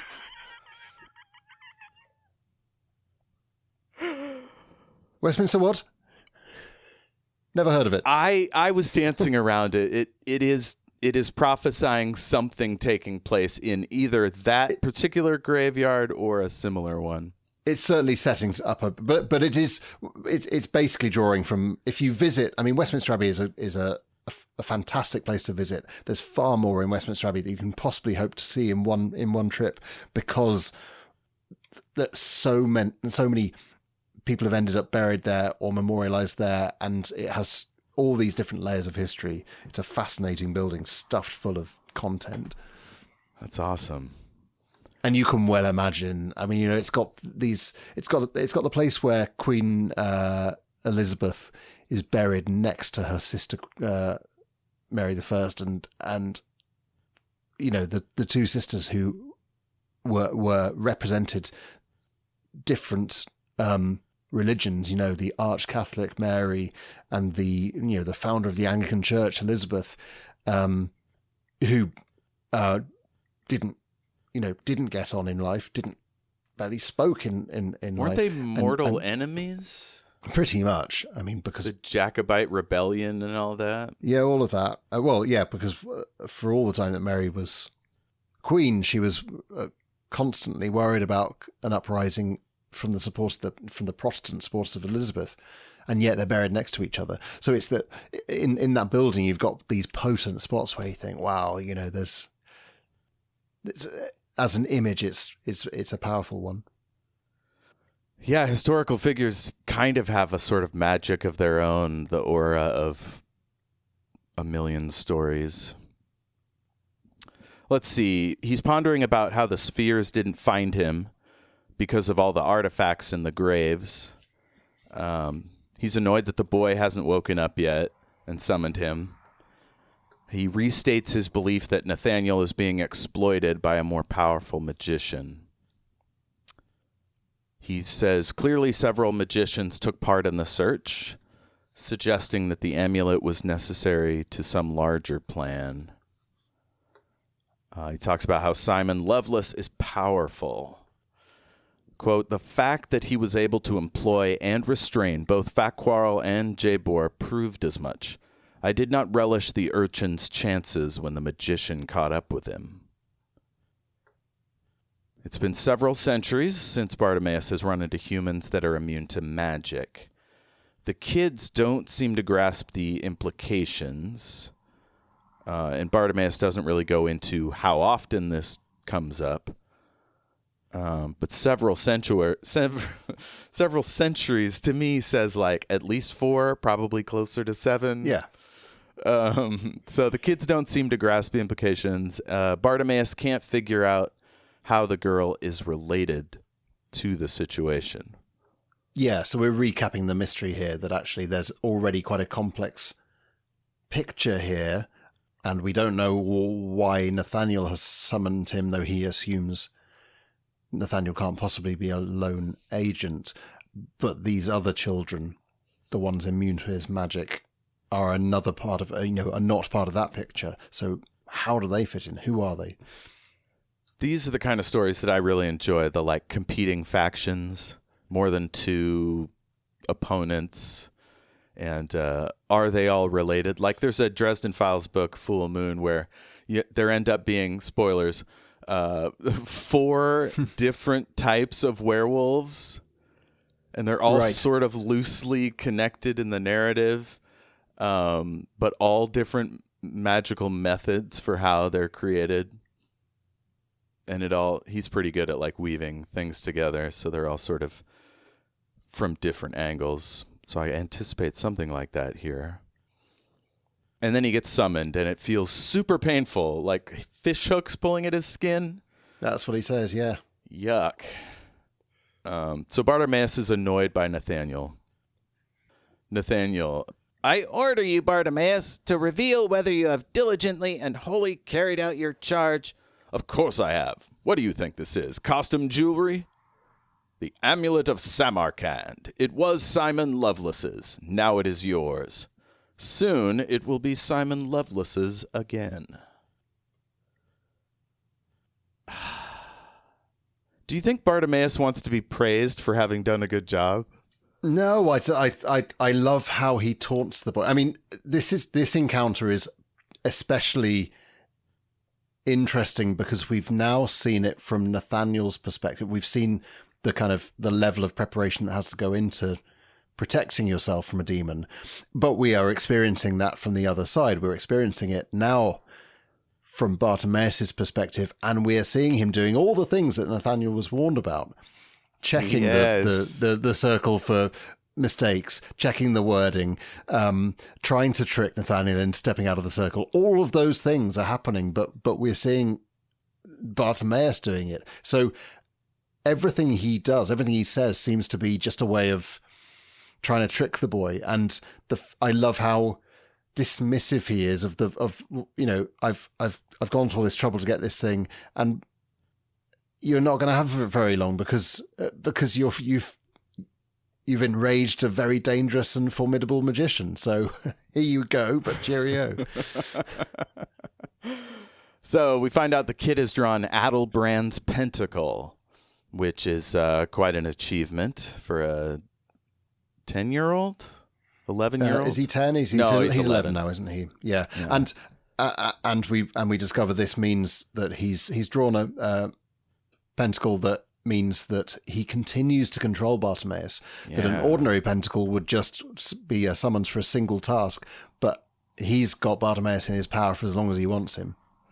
So there's also a funny little thing where he says he thinks the kid smirked, which is not something kids should be able to do.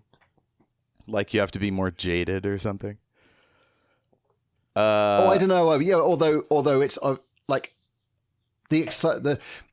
any exchange between two characters where the status between them is fluid and uncertain is entertaining, because kind of in terms of status, Nathaniel is 11, and we've learned that is far too young to be kind of in control. So there are moments where you see him go pale, and he although he's not tricked by Bartimaeus, he doubts himself.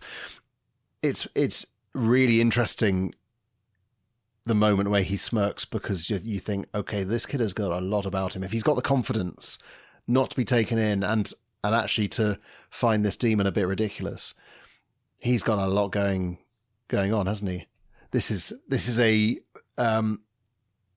not the scrawny 11-year-old he necessarily looks like he is. Yes, yeah. He has the juice. Bartimaeus did not expect, but he should have expected that if he can summon and control me, there must be something to him, right? Bartimaeus pretends that Nathaniel has done the circle wrong, trying to spook him. The kid's face went an interesting mix of white and red. His lower lip wobbled. His eyes bulged from their sockets. He looked very much like he wanted to run for it, but he didn't, so my plan was foiled. Nathaniel calls him recreant demon. And then Bartimaeus admits that he lied. Nathaniel says, put the amulet in this bowl. And Bartimaeus was betting on him reaching over to get it, which would have broken his circle. Instead, Nathaniel uses a stick with like a paper clip to move it between circles. So in the Dresden Files, when you cross the boundary of a summoning circle, it breaks the spell, whether it's your fingers or a stick or whatever. But in this one, it has to be your body. Nathaniel doesn't like how it smells. Bartimaeus explains what he had to do to avoid capture. You were pursued? He sounded almost eager. Wrong emotion, kid. Try fear. By half the demonic hordes of London. He didn't say half before. I think he might be exaggerating. I think he is probably exaggerating. So Bartimaeus warns Nathaniel that they're coming for him. He tries to trick him into releasing Bartimaeus again. Nathaniel doesn't bite. Yeah, he says, release me from this circle and I will help you evade their clutches, he promises. The footnote then says, yeah, by destroying him myself before they got here. Do you take me for a fool? The amulet in your hands answers that. Nathaniel tries to banish Bartimaeus, but Bartimaeus resists. Or no, Bartimaeus tries to... Maybe... Is Bartimaeus trying to go away? He wants to go. He casts this illusion of steam as if he can leave, right. But he can't. He knows that the Adelbrand's pentacle means he can't do that. So you cannot depart. I have other work for thee. More than the renewed captivity, it was these occasional archaisms that annoyed me so much. Thee, recreant demon, I ask you. No one used language like that anymore, and hadn't for 200 years. Anyone would think he had learned his trade entirely out of some old book. And I went, ha-ha, dramatic irony. That's fun. Told you it was a mistake pointing out those bookshelves. So as Adelbrand's Pentacle lets you hold on to a demon and continue their service. It was a complex magical formula that required adult stamina and concentration, and this gave me ammunition for my next attack. Bartimaeus asks where Nathaniel's master is. Nathaniel seems stung by this. Bartimaeus says it's a sort of prank. Nathaniel laughs, then puts the amulet back in the bowl and sends it over to Bartimaeus. Bartimaeus says he'll give the amulet to Simon Lovelace. I don't know why he says that. Well, go ahead. Again, he's just it's a meaningless threat, isn't it? He's been given back the amulet, and he's like, well, Simon Lovelace is going to be around here any moment. I will just give it back to him, even though he knows full well he can't. Yeah. He says something about the boy's coat being 3 sizes too large. And, like, did he steal a coat, or is this just some more Roald Dahl shit? I don't know. Well, no, I think it's a stolen coat, certainly. We're getting hints that everything about this experience, everything that Nathaniel is doing is based on stolen knowledge and stolen equipment. And yeah. No, probably a stolen coat. It had evidently once belonged to a very careless magician, since, although heavily patched, it still displayed the unmistakable ravages of fire, blood, and talon. I wish the boys similar fortune. So the kid pulls out a scrying glass, which we haven't seen before, and he starts to do some kind of divination spell. So while the boy's using the glass, Bartimaeus looks around the room. He's looking for a clue as to the boy's official name, which I thought was funny because Nathaniel doesn't have one yet. Mm-hmm. He notices a cracked glass vase with fresh flowers, so somebody likes him. Is that like a sensible supposition based on... Yeah, I think so. Well, yeah, someone's made his room look nice. Yeah. So the kid orders Bartimaeus to hide the amulet in Underwood's office. Very well. Where does this unfortunate magician reside? The boy smiled thinly. Downstairs. What a little stinker! Well, it's beautifully structured because now I'm thinking, so what on earth happened with Underwood? Because it's becoming clear what's going on here is some way of framing his master. So I really want to know what's happened, what dreadful thing happened. So we know the terrible thing in the beginning, which he may or may not remember, but he kind of like developed resentment from there forward. Yeah. Something terrible happened a year ago, more or less, in the timeline. Yeah. So, yeah, we have no way of knowing what that might be. It's got to be something worse than just being a regular old dick. I think so. I think it's got to be something on a different scale to the kind of tally of abuses that we've already seen. Yeah. This book seems to be taking a sort of Roald Dahl path where the real serious stuff isn't happening on the page. It's not like a young adult book from the 90s or something like. No, it's not like that at all. And like I say, although the Nathaniel section feels more serious than the stuff narrated by Bartimaeus, it's subtly written, isn't it? It's playing on our understanding of certain tropes about children, in fiction who go through this kind of process, but it doesn't dwell on Nathaniel's misery, does it? It's made clear enough that he is miserable at the start, but we're basically not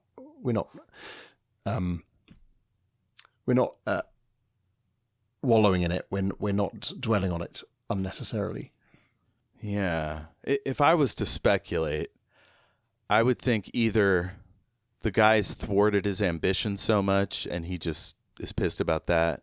But I feel like my guess was early on that Underwood did something or said something mean to his wife. Because, obviously Nathaniel looks up to her and adores her and stuff. Yeah. But that's not in the text either here, so I'm not sure. I'm always looking for the family drama, I think. Well, no, but it's great because what Nathaniel is doing is pretty extreme. So whatever's happened must be pretty extreme.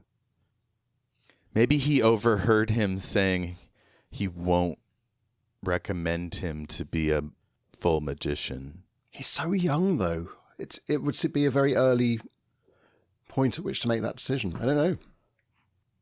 Well, isn't he almost 12? Aren't we pretty close to when he'll become official? I don't know. I can't. Is that detail given when you? Well, when you turn 12, you get your official name. Yeah, okay. But I guess that doesn't necessarily mean anything about your eventual fate.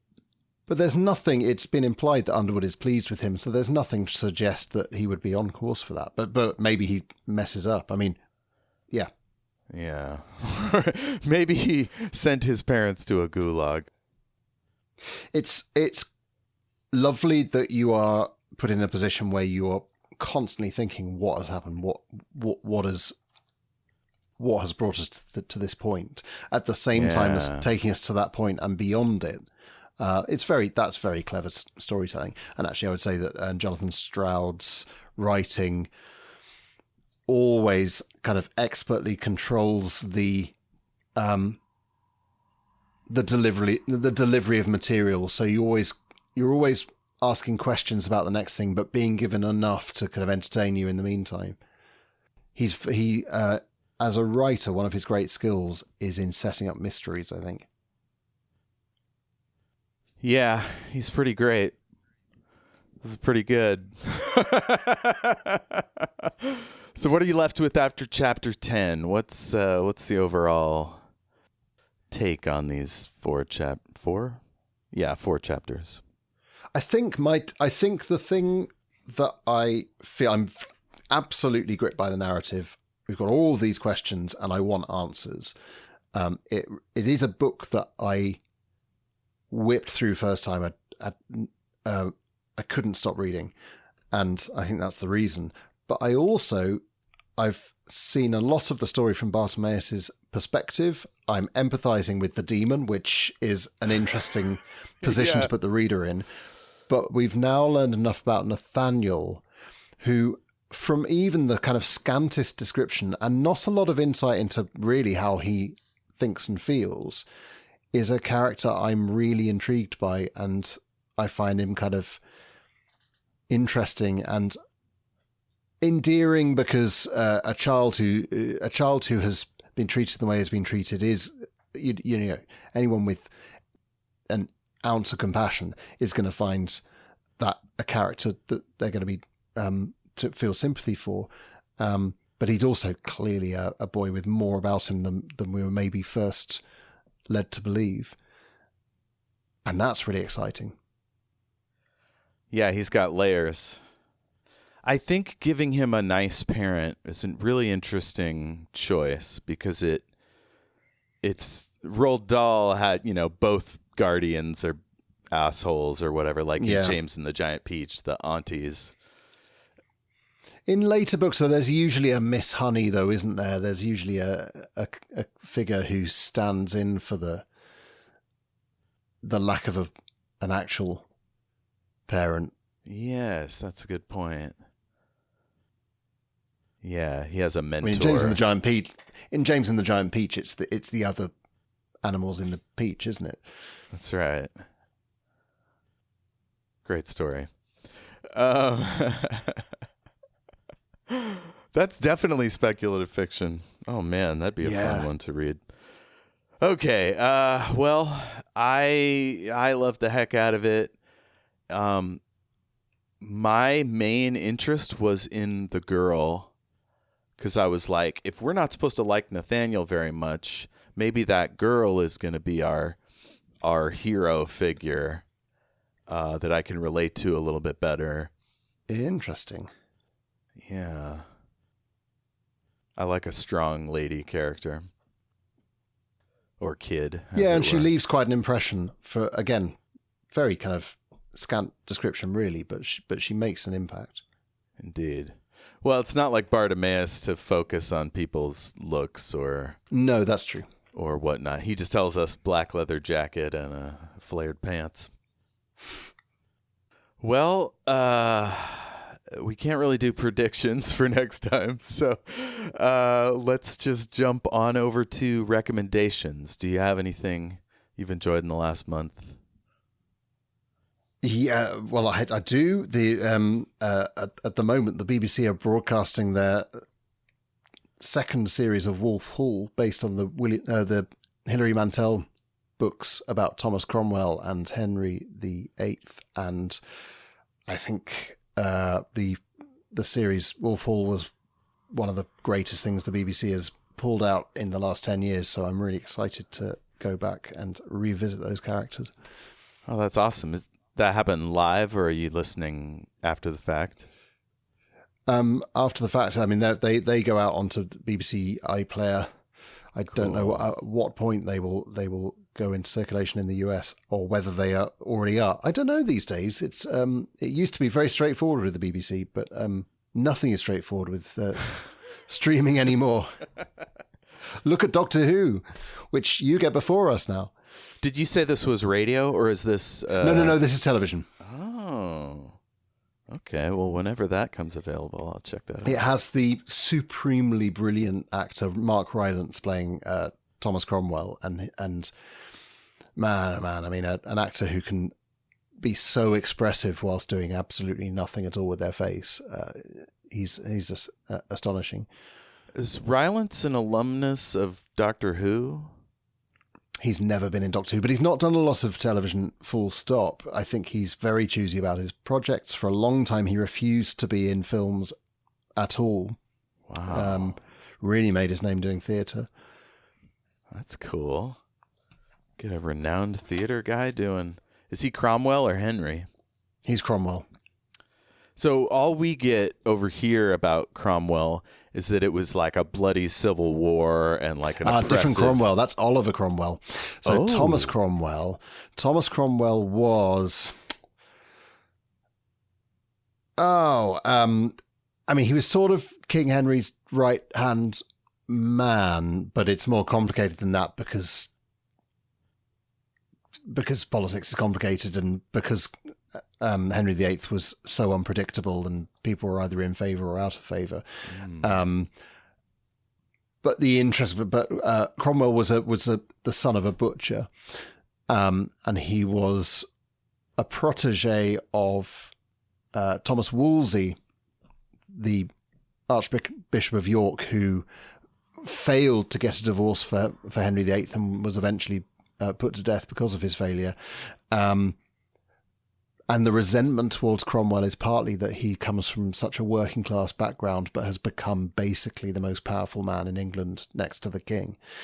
And of course, that puts him in a highly perilous position because certainly kind of the older Henry VIII got, the less likely you were to survive being anywhere near him.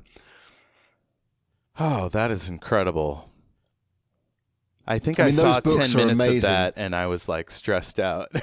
It reminds me of a previous production, I think. The tension oozes off the screen. I mean, those Hilary Mantel books, Wolf Hall and Bringing Up the Bodies, and The Mirror and the Light, the three books about Cromwell, are astonishing achievements. They're not easy reads, and what I have realized is that those are books, that kind of book demands like a holiday or something so you can really immerse yourself in them. But they're beautifully written. They're very, really incredible pieces of historical fiction. Well, that's exciting. Okay. Of course I didn't prepare. Let me go through my my stuff here. I started Semiosis by Sue Burke. I read because it was from a library, I read Interference first, which is like a sequel after a time jump. So now I'm going back to the first colonists of this weird world. Still listening to Brothers in Arms, which is a Vorkosigan book.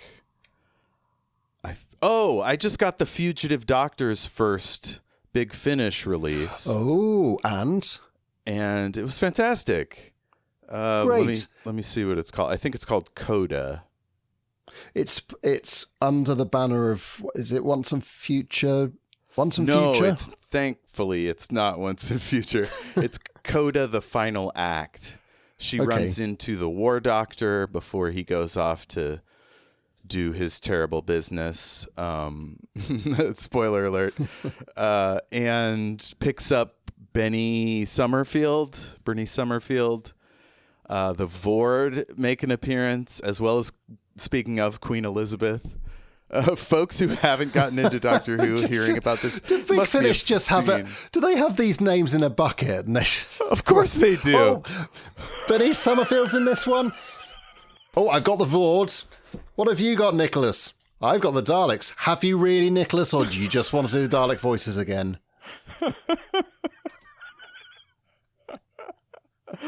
Oh, man. Being behind the scenes at Big Finish must be so odd, especially for the writers.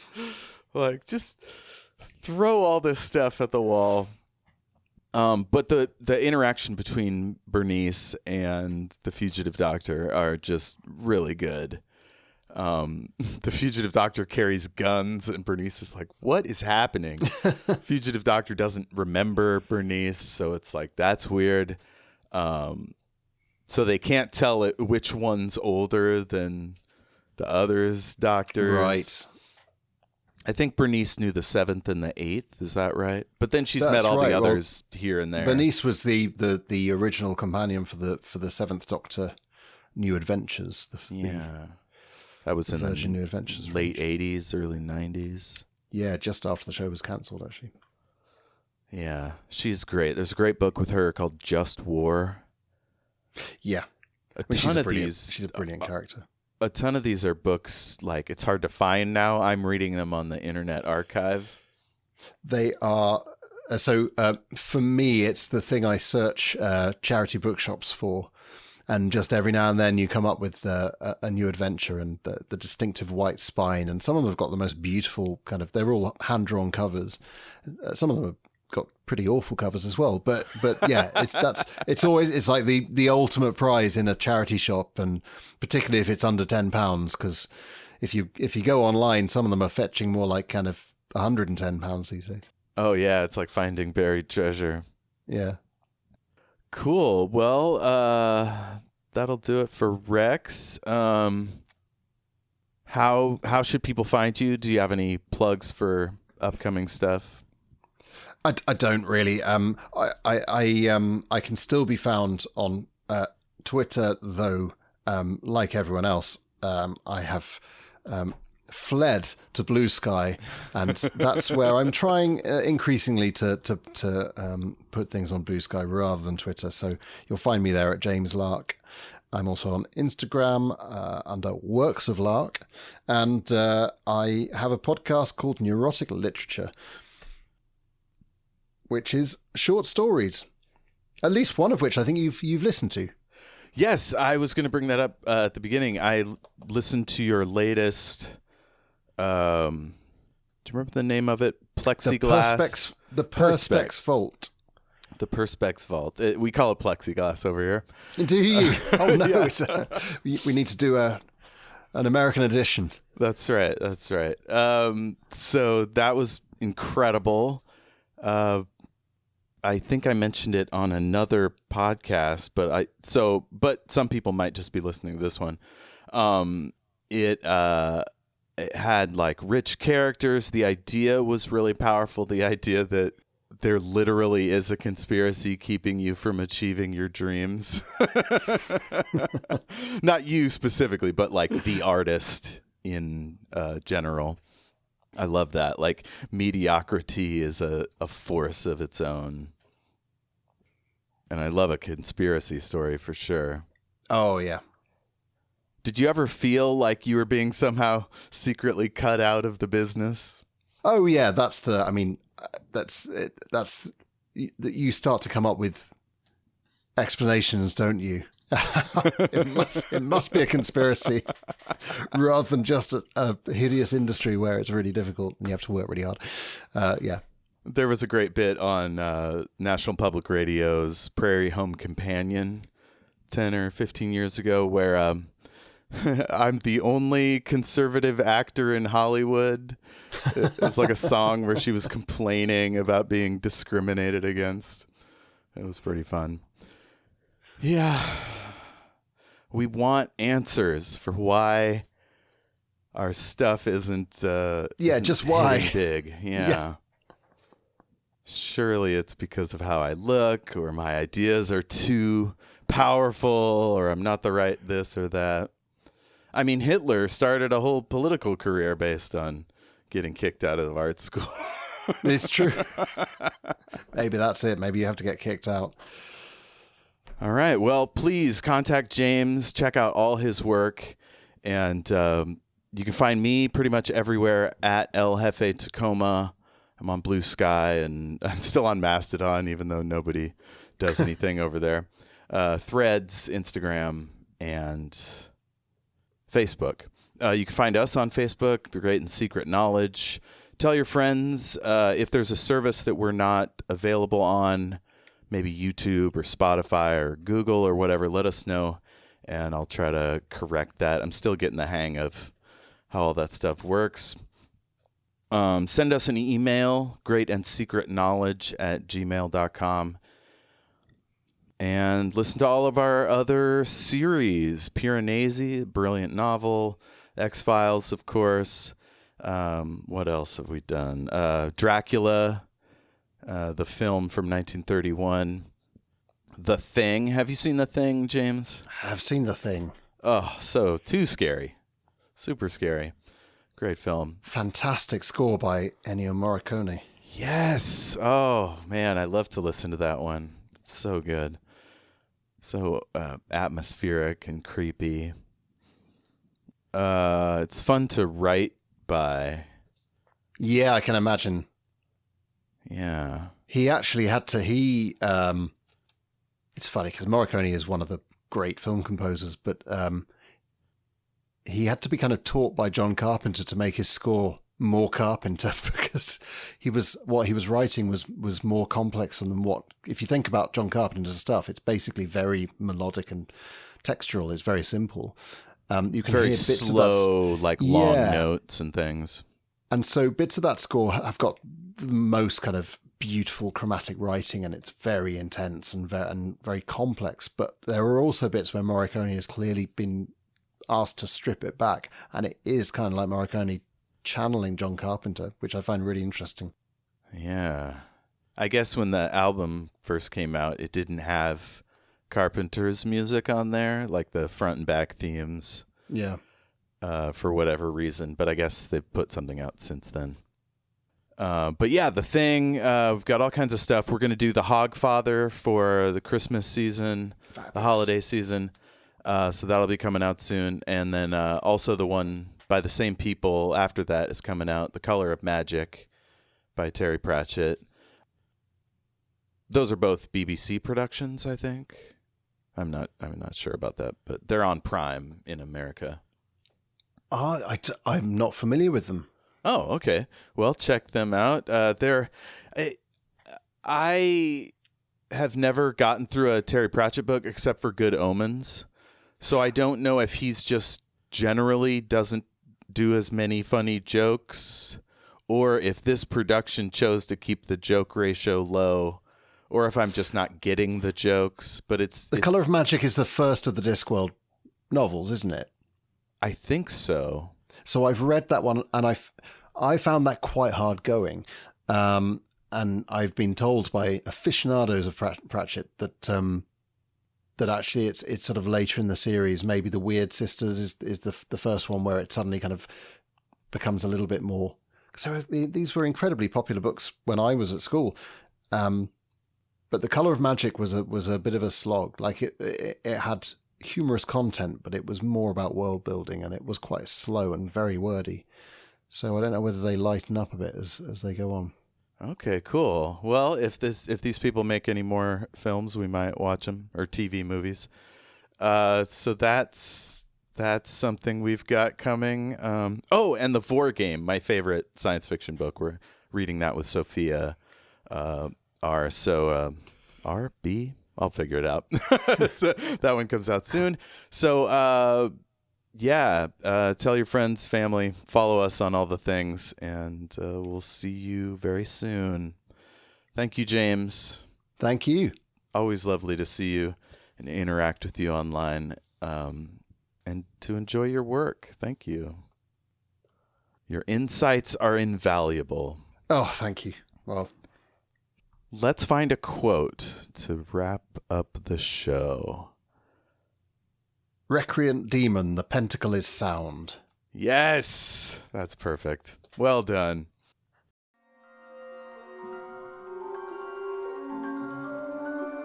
A huge thanks to James Lark of jameslark.co.uk for providing our wonderful theme song. Thank you, James.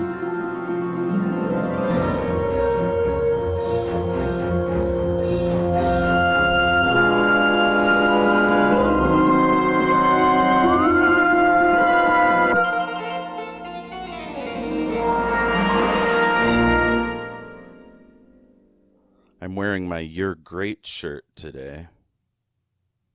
This is for the world to, like, see that they're great. But I guess on a Zoom call, it also tells me that I'm great, which is fun.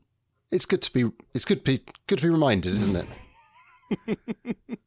Now, one could argue that if everyone's great, then no one's great. Like, compared to what? Ants? You know, like, what's the scale there? Like Alexander the Great, you know, he did some stuff, right? Yeah, but is greatness on a sliding scale like that? Or is greatness just a binary? You're either great or not great. You know what? This shirt suggests your, like, hypothesis? Supposition? It's a supposition. It's a supposition. Right? Yeah. So, but this shirt is merch from the Hug Life podcast, which is in fact local and was really great. Monica Nevi is a stand-up comedian that lives here in Tacoma. And Mike Coletta, I think, might still be in California. Anyway, great show. Well, she sounds great. 'Cause she lives in Tacoma?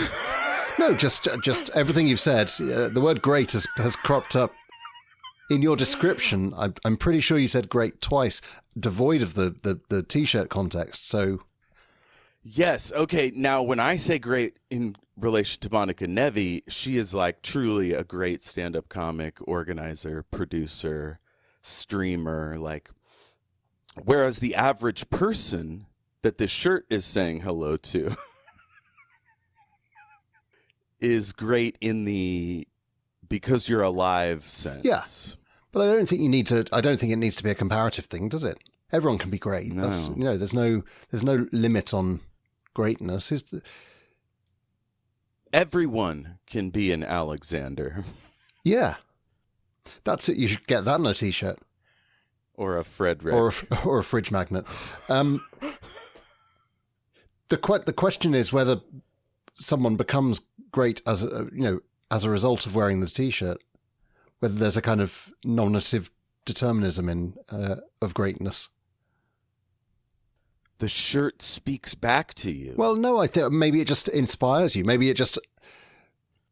Well, it makes sense because science has proven, probably not, that when you project love into the world, you get love back. Now, wasn't there an experiment where...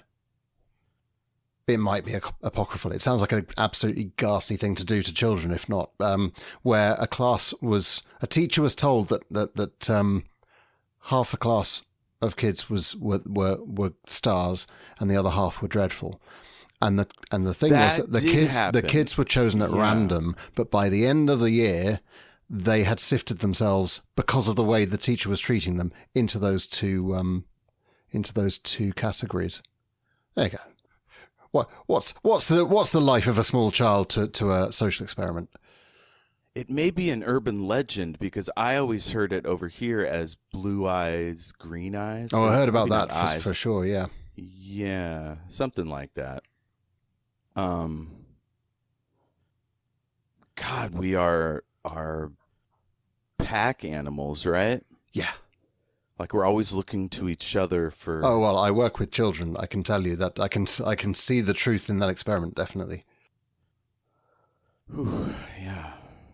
I don't know if you have those biscuits with nice written on them. No. Maybe it's a very British thing. They're rectangular biscuits. They're quite thin, and they have the word nice printed on them. And I think they are... nice, but to what extent is my response to the biscuit being almost kind of prejudged? But I mean, I don't know if anyone has experimented with writing the word "nice" on a biscuit that's not nice. I'm not sure where I'm going. Not sure where I'm going with this. Can I, if I may? It's been proven time immemorial that food is like half about the experience of eating is about half mental in terms of set and setting. Oh, yeah. Like the place you're eating, the way the table looks, like the plate. The company, plating, presumably. The company, the music, the wine, like all of it. The memories, the nostalgia. I could go on. But I don't have enough for a full bit, so I once went to one of those restaurants that's where it's completely dark, and you're served your food. You can't see a thing, and you're served your food, and the waiters, who in this restaurant I believe were all blind. They made a point of employing blind waiters because they were going to be better at finding their way around a room where no one could see anything, and they would guide your hands to the kind of the plates and the foods in front of you. I don't know. I wonder how messy the place got. But, I mean, you wouldn't know because you couldn't see. But the idea was to enhance your experience of just the flavour of the food because one of your major senses was taken away from you. God, I'm just wondering what it must have looked like. After eating, because you don't have to worry about plating. Because it was that's right. It was a wine tasting. There were some nibbles. It wasn't a full meal, and okay. Part of it was kind of afterwards to come out and play the guessing game where you try and work out what the three wines you've just sampled are, and then they showed us the restaurant on a security camera which was infrared, so you could actually see everything, and that was almost more interesting than the actual experience of drinking the wines because. In my head, the place was huge. I'd imagine, and because all you can do is listen and try and get a sense of the space through what you can hear. And it was clearly a pretty full restaurant, and so you're hearing a lot of people talking, and your brain is filling in this. Well, it must be a massive space then, and you're picturing this kind of ballroom style space, which if I'd looked at the building as I'd gone in, I'd have known full well that was impossible because it just didn't have that kind of size. But yeah, it was actually quite a tiny room. I guess if your customers can't see, there's absolutely no reason not to squeeze them in quite tightly. You know, it kind of makes me think of. God, one of those type of movies like White Man's Burden, where like a dude has to become a person of another ethnicity, or I don't know, one of those ones where they swap genders or something.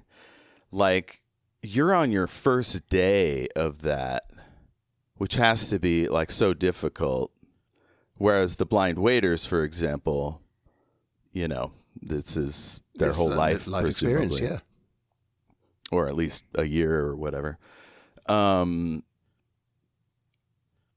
it's bold. Do they wait to turn the lights off until everyone's in their seat? No. The lights are off.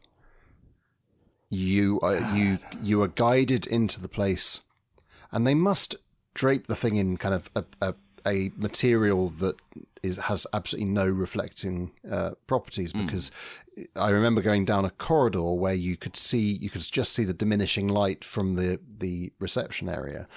But they'd obviously designed it in such a way that no light was going to get through into the actual, because otherwise you'd see something. Did you every pass time. through like a dark kind of airlock kind of place? Yeah, kind of exactly. thing? Yeah, there was definitely a curtain. And you put your hand on the waiter's back, and you are led to your table, and then you are sat down. The waiter makes sure you're fine, and then you're there. That's so cool. It was cool. I wouldn't want to eat like that every time. Right. It would increase the difficulty. Plus, also, you're missing out on that whole experience. Like, I think that's why brands have such strong appeal, because a person can look at a label and go, Oreos, they're more expensive than Hydrox. I'm living the high life. That's part of the experience. Yeah. Or like the marketing copy, the 4 cheese, like, oh, that's better than 1 cheese, all that.